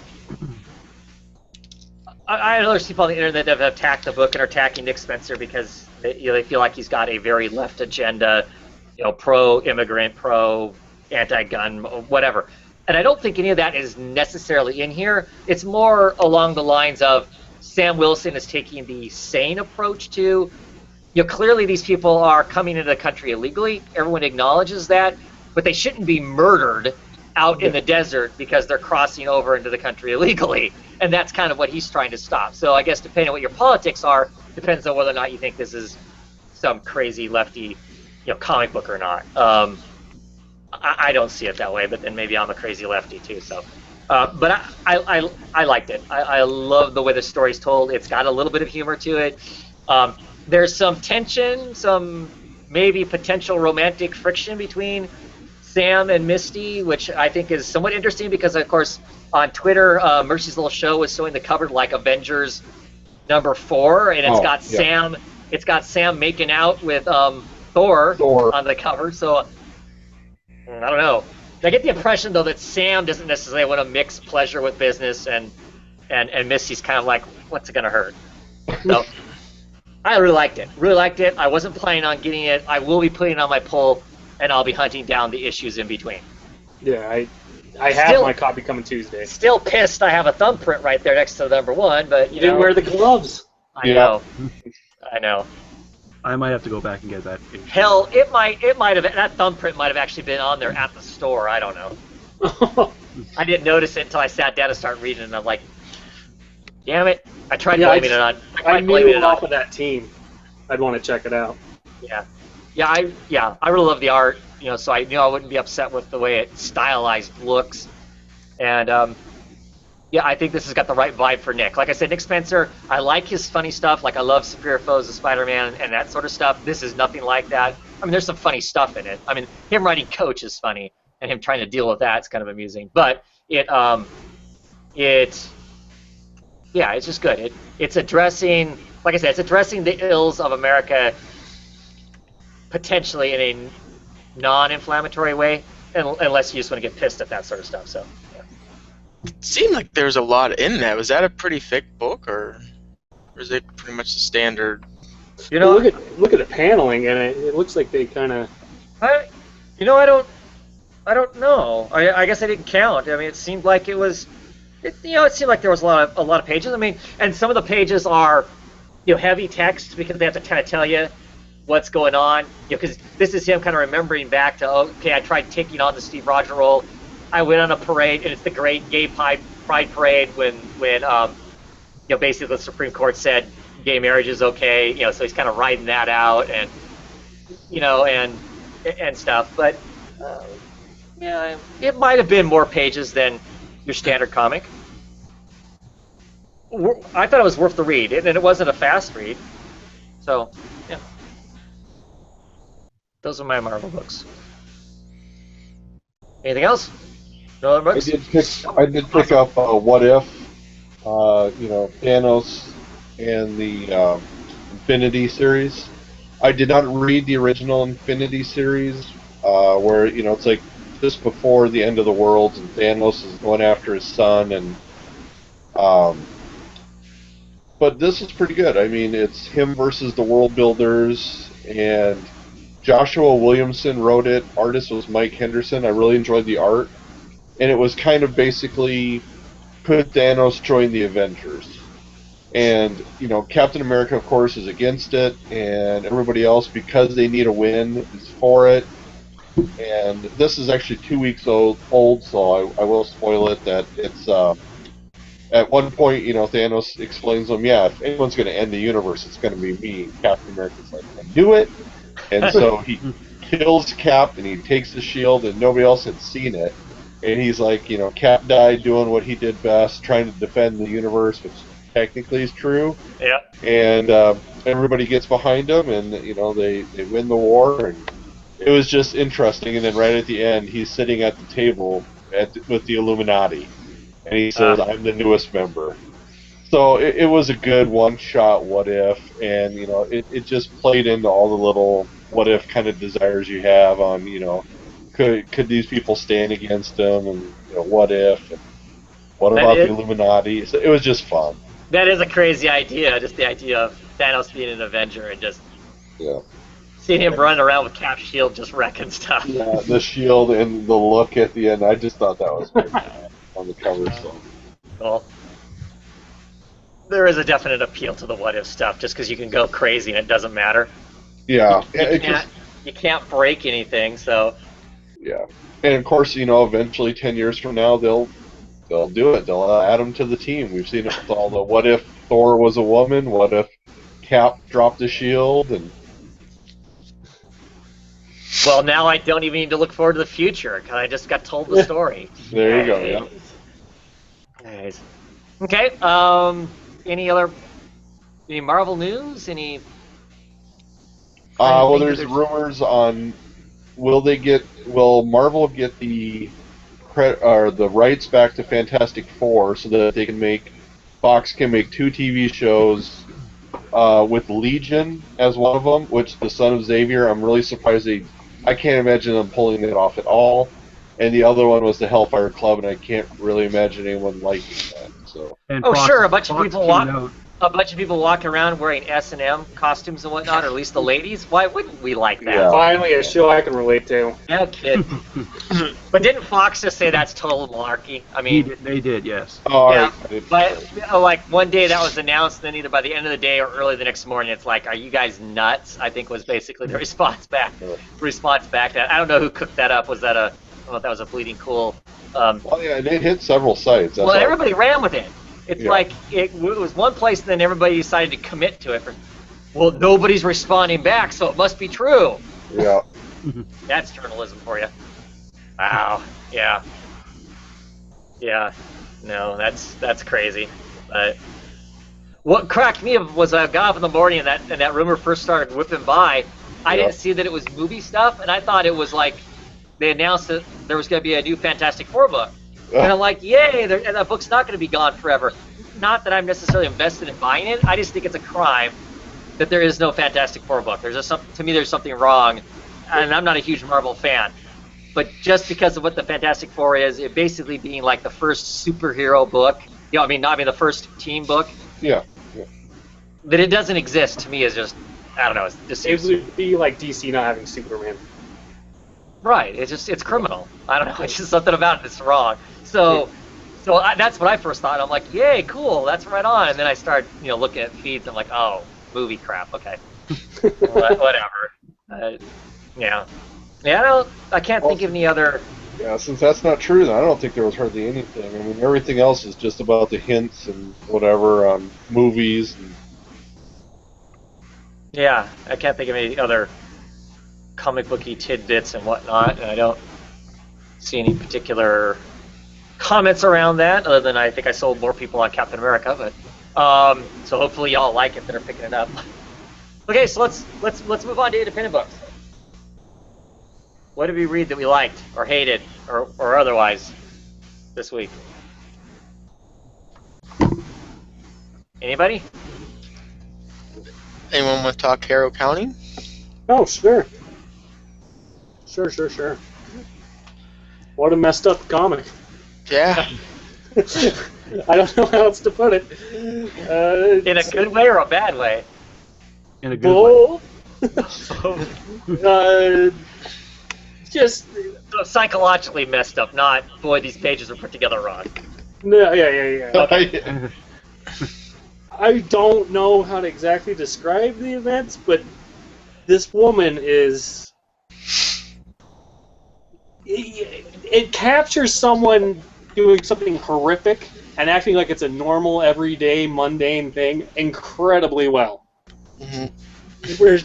And the horrified reaction to it incredibly well, where she's just kind of, what are you doing? Continues to be solid, continues to be really... I don't think you'd like this if you want something immediate, if you want just a quick explosion to happen. I think this is not for you. It's very slow. Unfrozen. Okay. Very slow moving. The art's good, but I like a good slow build comic. I know that some people don't have the patience for it, but this has its moments. But this was kind of just a little bit more, let's see how big this thing's getting kind of thing, and I liked it. Yeah, I like this issue too. For me, horror books, I kind of like it to be out there and completely crazy. And I thought the last 2 issues, what they did with that and kind of like how this whole county was formed was just blew my mind. I did not see them going in that direction. Yeah. Whether this issue, I kind of felt like it was more okay, I kind of knew they were going to go that way. Nothing really caught me and surprised me. But that's not to say it was bad or anything. But that last page there Yeah. of that face that's just messed, like the body's just you can't tell what's wrong with it. Drink your broth. I would say that caught me off guard. I would say crap. I would say that it doesn't do like it's not a scary monster there. It builds into these things. It builds an atmosphere. Right. Where you feel the eerie feeling as you're reading it, and you feel like any second now I'm going to turn the page and something really horrific is going to happen. Sometimes it does, sometimes it doesn't. It does go left when you think it's going to go right. Sometimes I would agree with Brendan though that this is predictable, this issue a little bit, but nothing wrong with that. No. And I think a lot of that atmosphere is created by Tyler Crook's artwork, which I know Travis isn't a huge fan of, but I think he does well on this art. I think his work is well done in this book. I'm regretting not getting this in singles, just listening to you guys talk about it and whatnot. It's like I can't get around the noses and whatnot. And to me, I like a horror book that has a slow delivery and whatnot. It needs to build to something, so that's... I got the first trade on order, so I will be getting it. I regret not getting it in singles. And it's really interesting now, basically, how you got the two twin sisters totally opposite of... Well, where her hands are covered in the stuff, and and the horrific reaction to it is just perfectly done. Our mother died. Yeah, she's holding up her really hands. Weird. And it's weird because she just, you think, oh, if I was in that situation, but if you think about it, you'd probably react like her. You'd be so horrified at what she's doing that you'd just be like, I don't know what to do here. I think that was really well done, because I think if this was written by someone else, that would be the call to action. Oh, you're crazy! What are you doing? She's just so horrified at the situation. She's frozen, pretty much. And I still love these little 2-page little backstories. That's the best part of the comic, and the story itself is good, but they just build a little bit of the mythology in the last couple of pages with the little side backstory.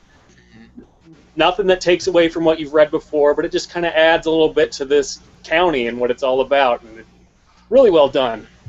Cullen Bunn is knocking it out of the park with this. Of course, the evil one is named Cammy, right? Reader 1717. I didn't say anything. Sorry, I had to take that friendly jab, but anyway. Awesome. Right on. What else do you want to talk about? Do you want to talk to children that might have something to do with Twilight? Sure. Is it just you and I that picked that one up? Oh, CEC picked it up. CEC's reading it now. He's showing us our reading talent. I'm the best. Interesting. So Gilbert Hernandez, Darwin Cook, colors by Dave Stewart. Yeah. Love Darwin Cook's artwork. I always have. So I didn't have a problem with the art in here at all. I think I actually had to look this up before I came on here. I think every issue of this series is oversized, not just the first one. Oh yeah. I think every one of them is $4.99 oversized. I had to look that up. A lot of different things going on in this first issue, and that's kind of why I like it. You got sort of this one plot with the orb and what exactly the nature of it is, and on this side you got this woman that's sort of in a cheating relationship, and she seems to know Not more. Sort of. There's no sort of about it. She is, and she seems to know something about the orbs that most of the rest of them don't. There's just a lot of moving parts to it, and that's kind of why it kind of gripped me. And I'm into this book more than I was into Survivors Club. Like, I'm fully on this book. The other one I was kind of like, but I don't know. There's a lot of things given us in this one issue, and I think a lot of it stuck with me as like, okay, I want to see what is moving forward. Anything particular you want to talk about on this issue? There was a couple lines of dialogue that bothered me. It didn't ruin the comic for me, but where is it? I got your big balls right here. I cringed. Yeah. I cringed at that. Yeah. I shouldn't think of the joke before you say it. You know, like I felt that coming. They're like, "Oh, where's the big ball? I got your big balls right here." It's just, I think it's interesting what they're doing with this. I like. Go ahead. You know, I thought it was really tame for Hernandez book. You know, I mean, like the big balls thing's like the only thing that's really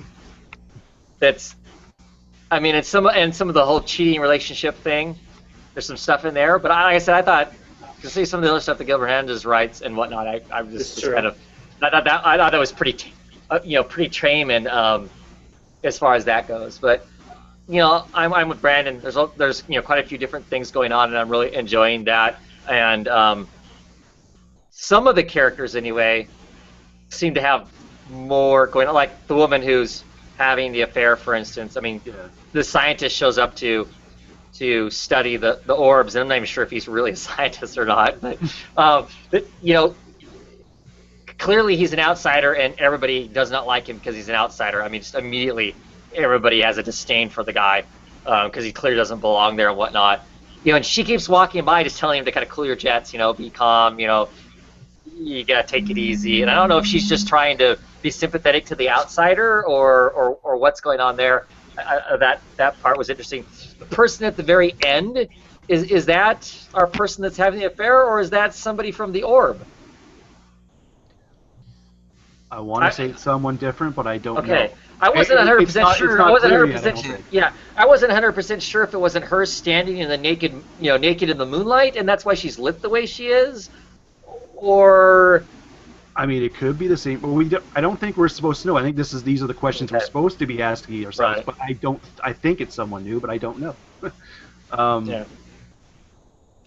I have to admit, the other thing that threw me off was, in a lot of books, there was a sample pages of this comic, and I read those sample pages, which normally I don't, especially when I know it's a book I'm going to get anyway.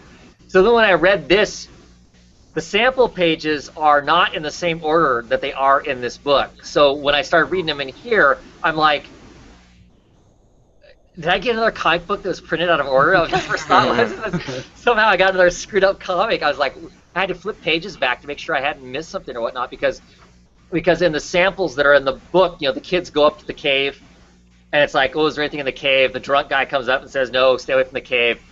And in the sample, as soon as he's gone, they go into the cave and see the orb.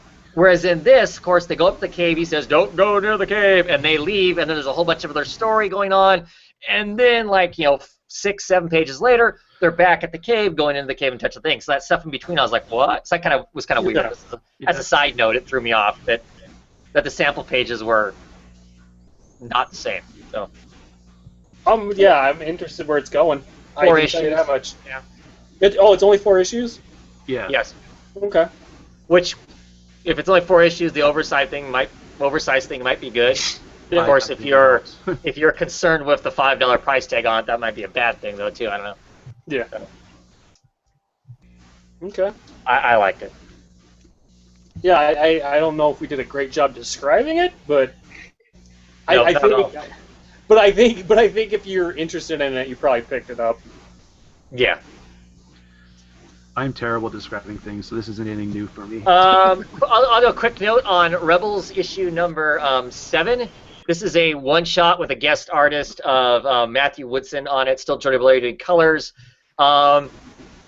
Excellent story for a one-shot. It has to do with a particular woman who her husband is in charge of an artillery unit, and she's one of the wives that kind of hangs around as the military unit moves. There's a whole group of women during this era of fighting that would, follow their husbands. Wherever their husband's going, they would do some of the washing, they do some of the cleaning, whatever. In her case, the main character in here is a little more adventurous and resourceful. She would go out and hunt food for all of the guys' men and stuff. It wasn't like she was just the cook. She was also the provider, and that sort of thing. The husband in the story, he gets clipped by an artillery shell himself, and she has to take over. The crew asks her, because she knows all the workings of everything from hanging with her husband all the time, she helps out, and she literally is fighting right alongside them, helping them move the artillery units and shooting the redcoats and all that kind of stuff.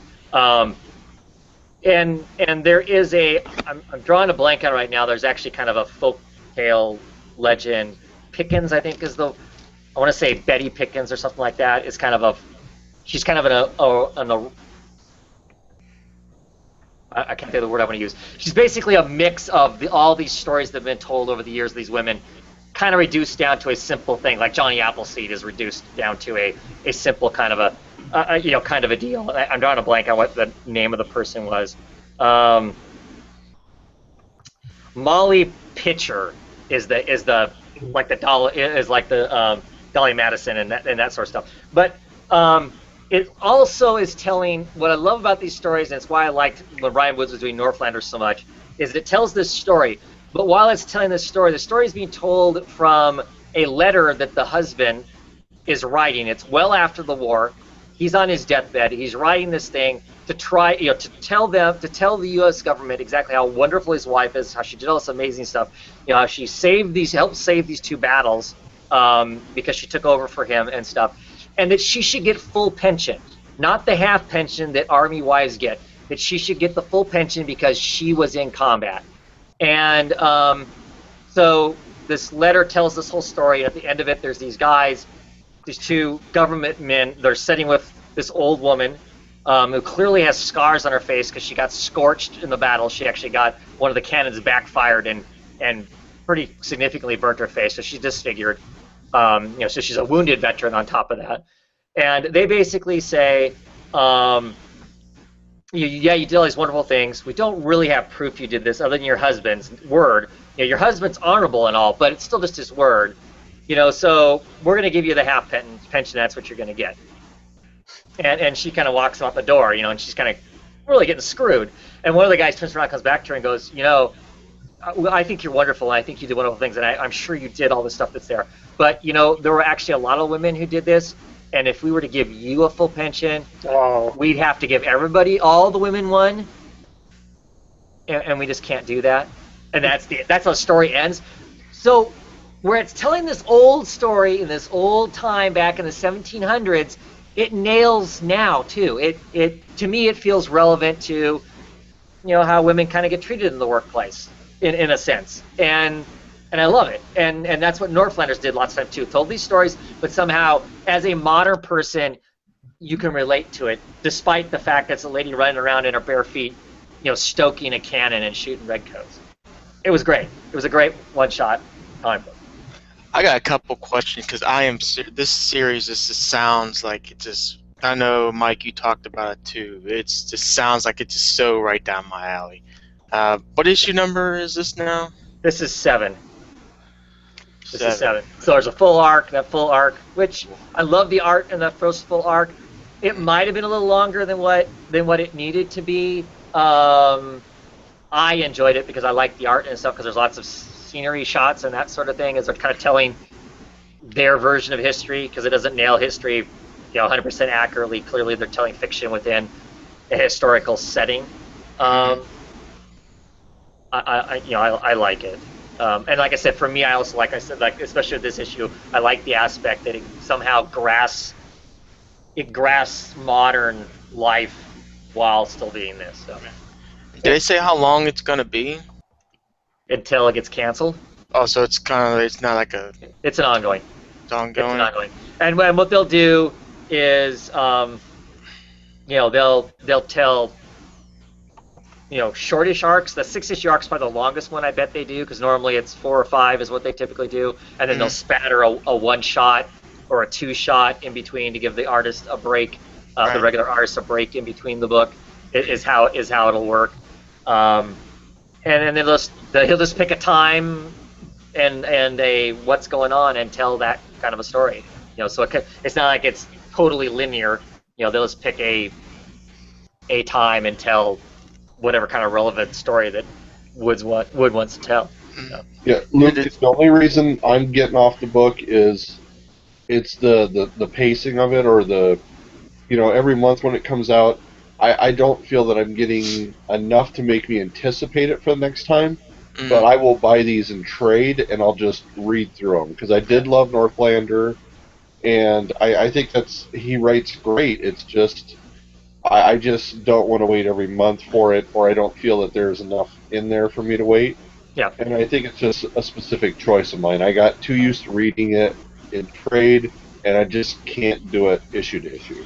And that's an accurate. I mean, the first arc, that first 6 issues took a long time to get those 6 issues. I mean, not that it didn't actually. I mean, it came out consistently, but it felt like a long time to get those 6 issues. It really did. I mean, Mike's accurate in that that'll read way better in trade because you'll just be able to zip right through it and whatnot. I am buying it in singles. I'm sure it'll be beautiful in trade. I am buying it in singles because somebody has to buy it in singles. Yeah. It's part of it for me. I mean, if we all went to trade, it'd be gone. So I have no problem with knowing that that's how the story's going to be, and I know that as I'm reading it, and so I don't sweat that. But clearly, reading it in trade is a great way to read it. Yeah, Luke, you would enjoy it though. I'll say that. I'm sure you'd love it a lot. Yeah, the decision's made. I just don't know how I'm going to do it, and that was the next question. Did the trade come out yet? So it sounds like it did. So. Yeah, I mean, I would definitely say if I don't know, the shops you're at or whatnot, if those ended up in a cheaper bin somewhere, then they'd be definitely, if you can grab all 6 of them, that first story arc, whatever, they'd be awesome. I would think, because then you could sit down and read them all at once. But sure. What else? I've got lots more I can talk about, but I don't want it to be just me talking the whole time. Wicked and Divine. Wicked and Divine. Did you get to the CDC? Or you just you read it? You just don't know how to talk about it. Well, it just made me want to play Okami really badly. I don't know if anyone's played that game. But hey, so you have the variant cover, right, Brandon? Yeah, I do. I like the variant cover, so I picked it up instead. Let's see it. You want it closer? Yeah. I love Stephanie Hand's artwork. It's just awesome. That's why I was super excited for this issue, just for that. Yeah. I was just happy no one died. Well, nobody new died. I mean, the people are still, and they addressed that. They're dead people in this, but yeah, we've all kind of talked on Twitter. We're not sure how to talk about this book, and I don't know how to either. If you're reading it, you know what we're talking about. If you're not reading it, there's no way to really 100% explain what the heck we're talking about, kind of a thing. At least that's my take on it. Basically, we learned that pretty much the rest of the Pantheon have been fed Ananka's sort of thing to say, oh, Baphomet was the one who was behind killing Terra, but we obviously know different things. This one didn't give me didn't hit, I didn't have a lasting impact like the last 2 issues. Like the Terra issue was a gut punch, and the last issue was Woden's such an asshole, and I hate him. This one I didn't have any sort of emotional impact like the last 2. Again, not to say it was a bad issue. Again, this is kind of tough because we kind of pre-talked about this issue already. How it ended with Amaterasu talking about Daddy. I actually did look that up. In lore, apparently Amaterasu was created from the left eye of someone else named Izanagi, so I'm assuming it's a personal thing, and not a lore thing, like you were saying. Right. So, the one thing we want to mention about this arc that's called Commercial Suicide, each issue is kind of telling the backstory or something about different people from the Pantheon, because the one of the creators, the artist, Kevi, is off doing another book right now. So they've got guest artists each issue throughout this arc, and really this arc is loosely tied together because they kind of dip back into the events that have been happening around the Wicked and Divine, but it's kind of you're getting a more in-depth look at the different people of the Pantheon as how each of the issues are, and so this issue centers on how do you say her name? I don't even know if I'm saying it right. I call her Amaterasu. I don't know if that's right or wrong. I don't know. Saraxu. Yeah, I'm not sure. And at the con I was at, they said it so fast that I didn't know what it was there either, and I just kind of like, this is one of those books that, to some degree, it's whatever name I come up with in my head, and that's what I stick with. But it makes it hard when I'm talking about it. And yeah, clearly, I think it shows there as she's growing up that she has some depth in her own life, and I think that like, because there's pictures of her showing as a little girl or a young girl. There's a gurney and clearly a body under it that she's kind of pulling back a sheet over. I think that's Dad, and I think that because she's in Japan and she's following some of the I don't know if that's Buddhist or Hindu, probably Buddhist stuff. She's giving up prayers. She's throwing up prayers to the heavens, and I'm assuming Daddy's already in heaven, so she's telling Daddy to watch out for all these people because he's there, they're there, kind of a thing. I think is so. She clearly had even like in her conversation with Erder, he was saying. She was saying she's had sort of like a druid state. She was like calling herself like Hazel Ash Thorn Oak or something. Sure. So obviously she seems to have some sort of personal background that maybe we don't know quite as much. And there's something out. There's something in her past. I think that's. Yeah. Clearly, she's a kid who's experimented to some degree with different stuff and whatnot. But the art is amazing. I'm so glad they had Stephanie do this character because she has lots of reds on her and stuff, and I think Stephanie Hand's there's something ethereal about the way she colors red. That's why I like Angela when she does the Angela book, because Angela's hair and her ribbons and stuff like that just have this extra richness to it that I love that. There, she just looks badass, looks pissed as hell right there. And some of the conflict that she has in here is pretty awesome. Yeah, it's just I don't know. Hard to talk about. As a personal take for me, I actually really like the blow up that Dionysus or whatever had with Woden. It's like, you don't really care about Terra, you just consider her a piece of hot meat, and he's like, you don't even know me, and I'm like, yes, he does. yeah. But like his final page is just gorgeous. I mean, my lighting doesn't do it justice. It's just the art's beautiful. It's just absolutely gorgeous. So, this one and the Tula Lotte one are the ones where like, okay, I'm waiting for those issues to see what the artists do with it. Yeah. And both of them, I think, knocked out of the park. I have to admit, in a couple issues from now, Brandon Graham is doing an issue, and I'm just dying of curiosity to see how he. Yeah. The way his style is and whatnot, that ends up. It seems a little bit more different. That's what I'm yeah. Right, it's going to be really different, and so I'm just really curious to see which character they give him and how he delivers it. I'm definitely curious about. Kind of along that lines, I don't know if anybody else is reading Phonogram, the Material Girl. This is issue 3 of 6. And so, of course, this has the same creative team that's normally on Wicked and Divine on it. This is their third installment of the Phonogram stuff. I absolutely loved this issue. So kind of a premise of the story, we've got this magic exists. Most people don't really know it exists, but there's a group of mages that use song and music and stuff like that to as basically the thesis behind their magic. And in this story, we've found out that a character that's been kind of running through all of these phonogram stories, she sold half her soul away. She like split her personality in half, and half her personality got sold away to something bad or whatever, so she could just focus on this other part of her being great. Well, that part that she sold away into La La Video Land has figured out a way to escape, and she throws her other half back into it. Now, neither one of these halves are good. I mean, it's not as simple of here's the good half and here's the bad half. It's like here's half my personality and here's my other half of the personality. It got split down the middle. So there's a conflict between this more kind of goth, nihilistic, half of the character and this very, I want to say, shallow, trendy character, and they're in conflict with each other. And the goth's nihilistic, self-hating half is the part that's finally started to get control. And she's trying to hunt the other half down.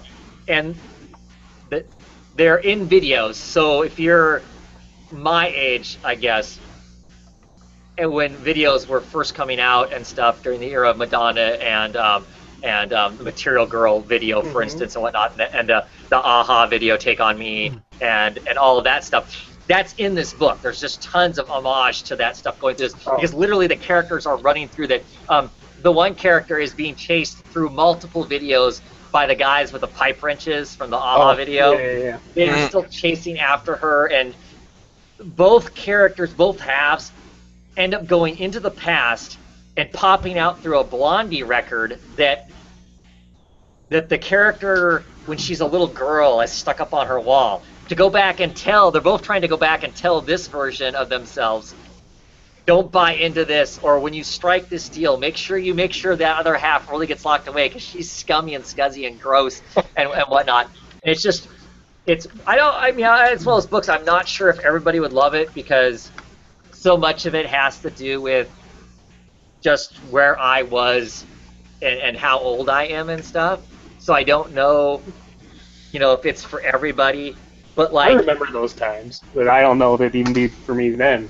Yeah, but I mean, there's they're stuck in the Total Eclipse of the Heart song for a while, and it's got power, and they're struggling with that, and I don't know. It's just I really, really dug it, and it had some interesting stuff, and there's this great glossary at the end of it that Kieran Gillian writes, which is hilarious, because it'll explain stuff, because they understand that probably a lot of people who are reading this are actually fans of this, and because the creators did this, they thought they should read this.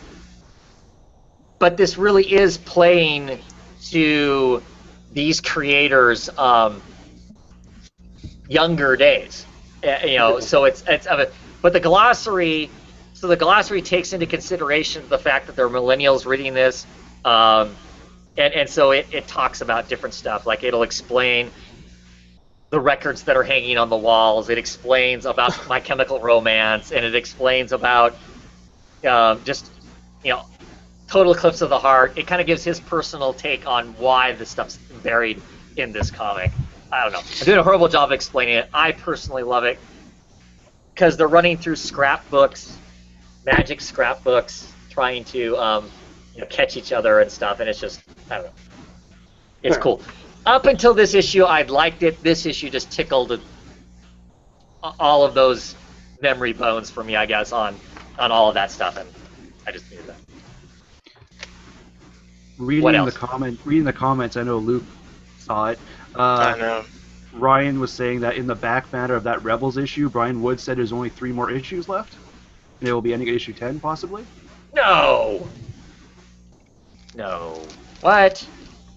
That's what I thought I read all of that. That sucks if it's going to end that.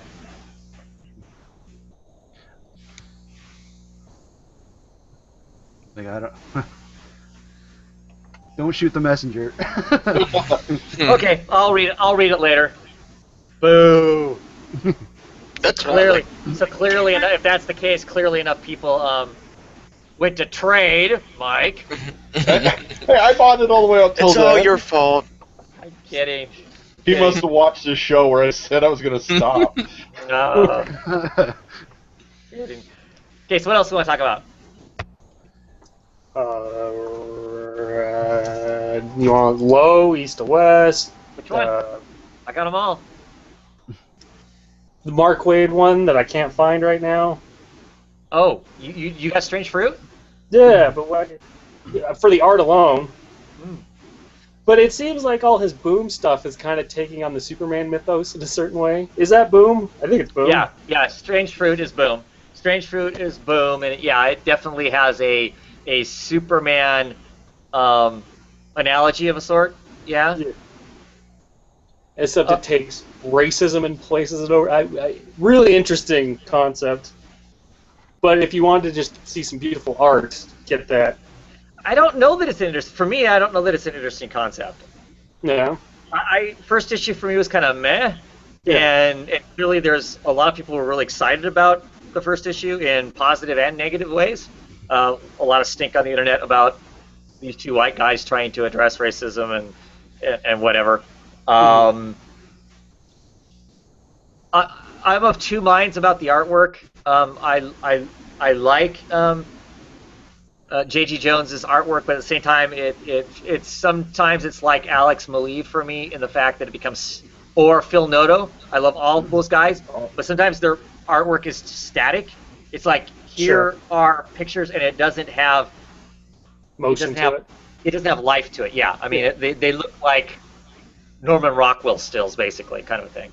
But there's some interesting stuff in, going on in it. I mean, the Superman thing and whatnot. But there's only 2 more issues left of this, and I just don't know how smart of a book they can tell in just 2 more issues. Sure. With where they're at the end of this one. And I don't know, the way they address some of it. Oh, that Negro fellow, he's in the library. There ain't no Negro fellows allowed in the library. Let's go arrest him. I don't know. There's some aspects of that I'm not 100% sold on it. Yeah, but at the time, it's probably what would have happened. Oh, yeah. Other than he stands about 8 foot tall, he probably would have been beat right there in the library. Yeah. So, yeah. I just find it interesting that Mark Waid has such criticism of the Superman mythos. He's done it in numerous. Right. I think that's what interests me on it, is that he takes it and goes, what about this angle? What about this angle? What about this angle? Yeah. It goes back to that well a lot. Yeah. East to West? Let's talk East to West. Issue 21. Yeah. Still loving the art. Mm-hmm. Kind of a slow issue where I didn't feel like anything really happened. Yeah, this was definitely a slow issue. This was I read this issue and reminded myself, this is Hickman, and sometimes we have these couple issues that'll be I'll go, oh, okay, it's really slowed down here, and I know there's going to be an issue coming up that'll make all this worth its weight in gold. Yeah, we did get some more insight. I mean, the Council of the First Nation, the Native Americans, clearly things are not real pleasant there, just like everywhere else. I mean, every time we get to see the government seat at work in any one of these countries, it's not a well-oiled machine, right? I mean, clearly there's some strife amongst these people as to what they should be doing. I mean, there's a whole group of them that say that you're so digital that you don't even know what it is to be native anymore, and there's a group of so there's some strife going on there as to can they really consider themselves First Nation when they basically have completely shut off the spiritual side of themselves. And I mean, some of these people walk around with like a digital helmet and they never take it off. I mean, this visor, they're constantly getting fed this thing, which is what you'd stereotypically not envision as being a First Nation thing. I liked when I guess the spirit comes out of the hole in the ground. Yeah. Yeah, I like that aspect. I felt like because I think that is a group that needs to be defined more. So I didn't hate this issue at all. I think I want to know more about them because they seem like one of the more powerful groups in this universe. Well, yeah, clearly as a whole they're kicking everybody's butt. They had the least numbers and they're wiping people out. I mean, they say in here that the last fight they got into in the South against the Texans and whatnot was a bit of a mistake because they needed more manpower. That their machines can't do everything because most of the stuff they do is with drones and whatnot. They just wreck everything, but they can't afford to lose too many physical people because they don't have a lot of people. Right, they have basically secluded themselves and bottlenecked. Yeah, there's racially there's not very many of them left, so that's one of the reasons why they're teamed up with the what do they call the Republic of Mao or whatever they are, the Chinese or Asian group that's taken over the whole West Coast because they've got lots of numbers. Basically the cannon fodder and whatnot. I mean, this is an interesting issue, but you're right, it was relatively slow. I mean, the whole aspect of the whole tapping the Morse code between this person from the Americas and the Maoists is kind of interesting. That whole relationship that they got going on, that they're sending her back so clearly she's the person that planned the bomb, and she didn't plant the bomb for the United States to kill the Confederate president. That was actually the Maoists that set that up. She's like a sleeper agent for them. it's just so weird because I want to know what's going on with Death still, and, and all that. Right. But I'm okay with this. Right. I don't know. I felt the absence of the Horseman. Yeah. In this. Right. Right. Mm. Yeah. I still really like it. I mean, it's really interesting. I just think, like I said, I just remind myself it's Hickman. We're going to get some of these issues that are going to build to something, and then we're going to get that issue that's going to make all this just go, oh, wow, that's just, yeah. Or that's how it has been up to this, going through the book and whatnot. But we've had quite a few that have been really exciting here in the last, I don't know, since it feels to me like since about issue 9, things just been firing on all cylinders like crazy, and now we're kind of need this. Yeah. Sure. What else? What did we look at? Brandon, did you get any other? Sex criminals, I'm sure, right? I got sex criminals. That's what I was about to grab. Yeah. We take our swan dive here from the Harvey Award-winning humorist Chip Sardowski and Chums. Yep. And for people who don't know what that's about, Chip Sardowski was nominated and won a Harvey Award for Best Humorist, and he refused the award because they wouldn't put Matt Fraction's name on it also. Big argument with them. When he first got nominated, they said, look, you got to put Matt on there too, or take me off the ballot. They refused to take him off the ballot, and then he ended up winning on top of it. So that's why on the cover you're only getting him as the credit. The inside, did you read the Inside Matter? I love the Inside Matter too, because it always gives us a previously on sex criminals, and it'll tell us what happened. Right. And in this issue, it basically says, cover your ears, kids, if you are easily offended. Previously on sex criminals, go buy issue 12, you cheap piece of shit. And then at the very bottom of the book, this book is dedicated to polybags. For you Mylar fans out there, this book is dedicated to polybags, the poor man's condom. Just a fun comic. Yes. I know it's not for everyone, but what this does, I mean, if you remove a lot of the really wild stuff, it talks about sexuality in kind of our time. Yeah. In a very frank way, actually. Yeah. It really covers those topics and then throws like a fairy in there that's crazy, or like a sex monster. Right. But really what this does, I think, I they always talk about the crazy things that happen, but I like the little dialogue, the little backstory. I mean, there's a ton of backstory in this issue. Well, this issue introduces an asexual character. Yeah. I can't think of another book with an asexual character that isn't like a robot. And hell, half the robots have some sort of sexuality. Or a psychopath, or, it's just a regular person, but yeah. But it addresses growing up as an asexual person, as somebody who just cannot relate to hormones and grabbing other people's junk and and all that stuff as they describe it in here. That's not my word. That's their words. All of that stuff, and I really liked it.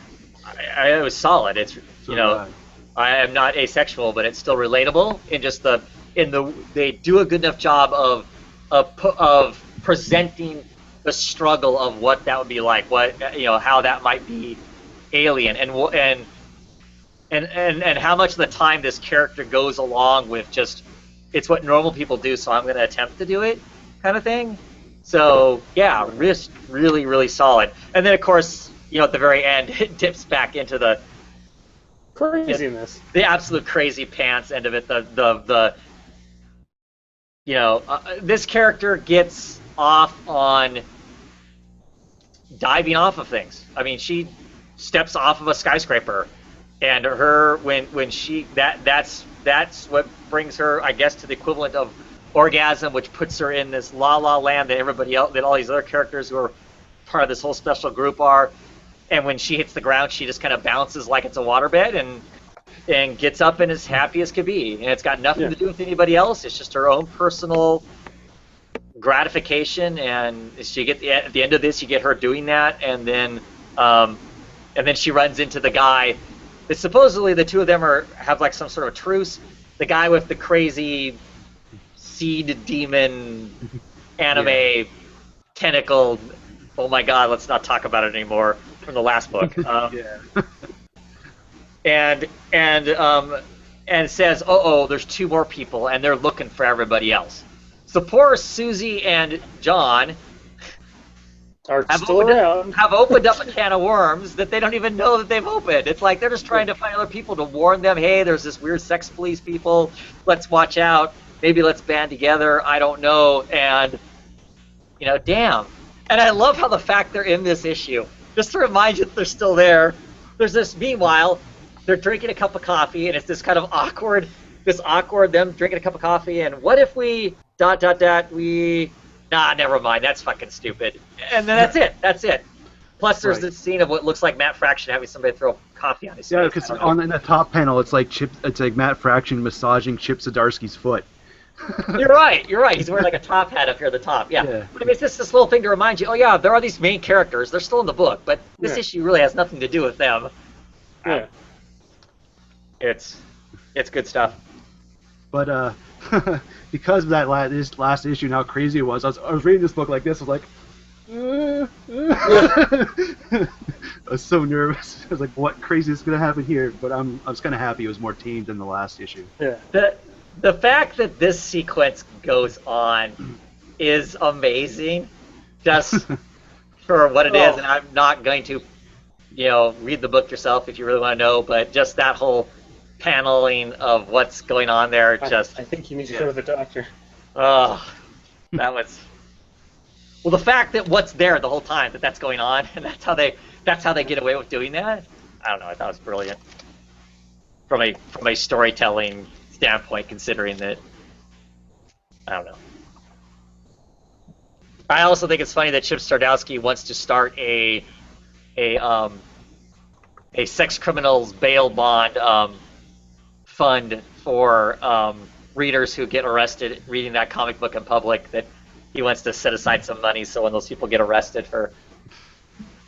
I just thought it was amusing. Consider the fact there's this cover and then there's the super polybag cover that's always the XXX version or whatever, and probably not something you want to read in public. So, but a great book. Yeah. For that thing. Clearly not for everybody, but if it's your thing, it's pretty awesome. Yeah. Want to talk low for a few moments? Yeah. It was kind of just a quick issue. Felt kind of. I don't know. I will say this really shows how good of a writer Remender is, because I think it's more illustrated in other comics he does, but his action sequences are always well written, and you could go, okay, that's the artist, but I've seen him do it with multiple artists. Mm-hmm. That early on, where the chase scene kind of breaks out, it just tells the story without having to say anything. I like that aspect. This issue felt really fast and really almost a little bit rushed if you look at some of the art. I didn't like that. It basically reestablishes the whole Hope thing, because she kind of lost it, and it does it very quickly. It's like, oh, here, vampire mermaid things, you can suck on my arm. Wait a second, maybe I don't want to do that, kind of a thing. My problem with the art, and I mentioned it a while ago, and it seemed even more so in this issue, is Tanaki's not coloring it anymore. McCraig is, and he's an awesome colorist. Don't get me wrong. He's a extremely solid colorist that doesn't get enough work or enough credit. But the book was so ethereal before. It just kind of flowed. It almost felt like lots of times you were looking like you were wearing a sea diving helmet yourself, and the lens was a little fogged, so everything was a little not. The lines weren't rock solid, and the cover's great because the cover, I think he did all himself. But the interiors, the lines are now solid. Everything is well defined. There's no blurring of the lines. I still think it's fabulous art, but it's all neat. It's all neat and it's all clean. I almost wish I had an older issue to show the difference between the two. Like I said, I still think it's really good art, but all of this before would have just been a sea of colors and enough definition for you to know what's going on, but it would be more blended than what we're seeing here. Say seamless. Yeah. Would be the term. Less ink lines and more more art established by color and lack of heavy lines. But now it's like I've got full lines and I'm going to color in the lines. Is it still Ticini's or someone else? Ticini's doing the penciling. Craig is doing. McCraig is doing the. Dave McCraig is doing the colors now for a couple issues now. Just to keep up with the rate that they wanted to put the book out, Ticini needed to drop doing colors and let somebody else do them. Okay. So that's why they're doing the colors and whatnot. But you're right. This issue did feel like it went by considerably quicker. Because a lot of it was just kind of dipping back into the past and establishing. I think it's going to be exciting, though, because by the end of this issue, they are right at the surface, which no one's been at the surface for like 1,000 years. Yeah. The surface of the ocean. So, what's next? I was just hoping the build to her kind of getting her mojo back, if you will, would be a little more than oh yeah, people sacrificed all this stuff, so I should Yeah, I don't know. It just felt like the homework was due the next day, and you just threw something together. Yeah, it was easy. It was easier. Yeah. The art's still cool though. Yeah. Yeah, I'm still really liking the book, but you're right. This one didn't have the emotional weight that the book has had up to this point. You know, where it's dealing with the positive and negative sides of hope and whatnot. It's felt heavy. It's felt like a heavy book. This issue didn't have that heaviness to it. This issue was, you're right, it was much more simpler and cut and dry and easy. Yeah. To get to that. So I'm hoping that's not the case going forward, because it's still one of my favorite books. January is when this book comes back. It's one of those books that's taking a big break. So we'll see what happens then. Yeah. Anything else along those? Not that I really feel like talking about, but yeah. Okay. Any independent type newsy stuff that is floating around out there that I can't think of anything off the top of my head? I'm sure after we're done, I want everyone to do a prayer for me for next week. My comic shop, do not short me the fade out. Yeah. Oh yeah. good luck with that. Yeah, get shorted the fade out and get shorted and starve, right? Those are the two things. So what is coming out next week? So the fade out's coming out next week. That's a good The only thing independent news I remember, I think Aftershock released another comic book that's coming out with some new other creators, but I can't remember what it was. Was that the Brian Aurelio one? Yeah, the Brian Azzarello one. Yeah. Oh yeah, what was that? I can't remember what that was about. I'm interested in most of those. I think I'm going to start checking those things out. I think that I think January is when those books start coming out. I want to say. January. I think they come out in December. I think the first wave. Oh, is it? Okay. I think. Because I haven't done my order. I haven't done my comic book order yet. I got to probably do that this weekend. And last month when I did my comic book order, they didn't exist yet. I'm thinking this is the month that I can start to order that stuff, which would be this is October, November. Yeah, it would be December books. Yeah. Yeah. So I think. All right. Starting with DC, Batman and Robin Eternal 3, Arkham Knight Genesis 3, Bizarro 5, Black Canary 5, Sweet. Clean Room number 1. Ooh, that's the Gail Soil Vertigo book, right? Yep. Looking forward to that. Dr. Fate number 5. Wah, wah. That. Doomed number 5. Gotham Academy 11. Secret 6 number 7. I'm not touching that for $1 million. You're on your own. Yeah, Justice League 45. Nice Justice League. Yes. Teen Titans 12, if that's your thing. Wonder Woman 45. Doesn't Martian Manhunter come out next week? Yes, it does. Okay. Yeah. Yep. Shudder 16 from Image. Beauty number 3. Fade Out 10. Rain number 9. Invincible. Tokyo Ghost. And Wolf number 4. Cool. And Hellboy, the BPRD 1953. was that number 1? Yeah. Yeah. I'll pick that up. And Kelpie number 1. Yeah. Age of Apocalypse number 5. Astonishing Ant-Man number 1. Amazing Spider-Man number 2. Darth Vader 11. Invincible Iron Man number 2. Karnak number 1, which I'm going to be picking up. Yeah, same here. That's an Ellis book, right? Yes, it is. Yeah. Secret Wars Agents of Atlas number 1. I don't know what that is. Uncanny Inhumans #1, Weird World #5. What if Infinity Guardians of the Galaxy? Uncanny Inhumans. Which one is that? That's the Charles Soule, Steve Niven one. Yeah, that's the one I'm picking up.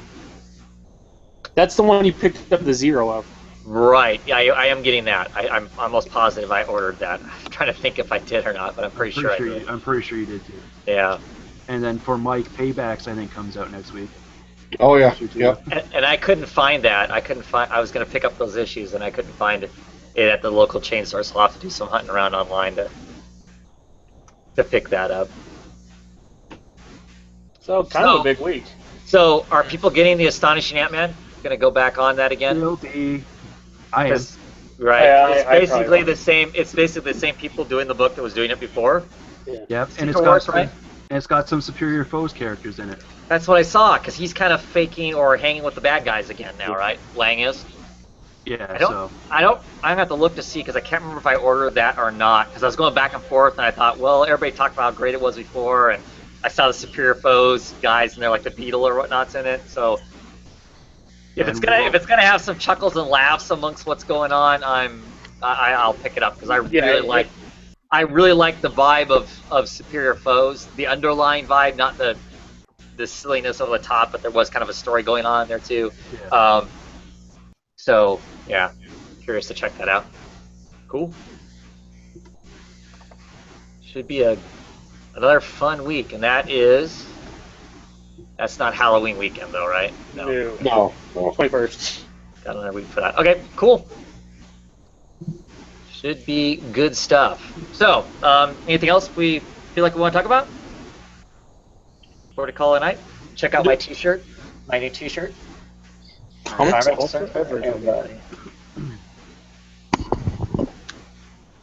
Had 3 people stop me on the street today and go, "What?"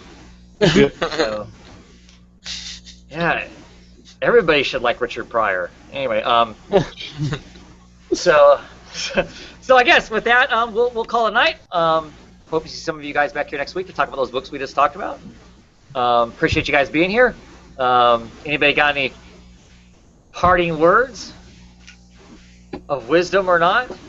Remember to wear gloves while reading Marvel. Yes. Before you touch them, make sure you're wearing your gloves. That's for sure.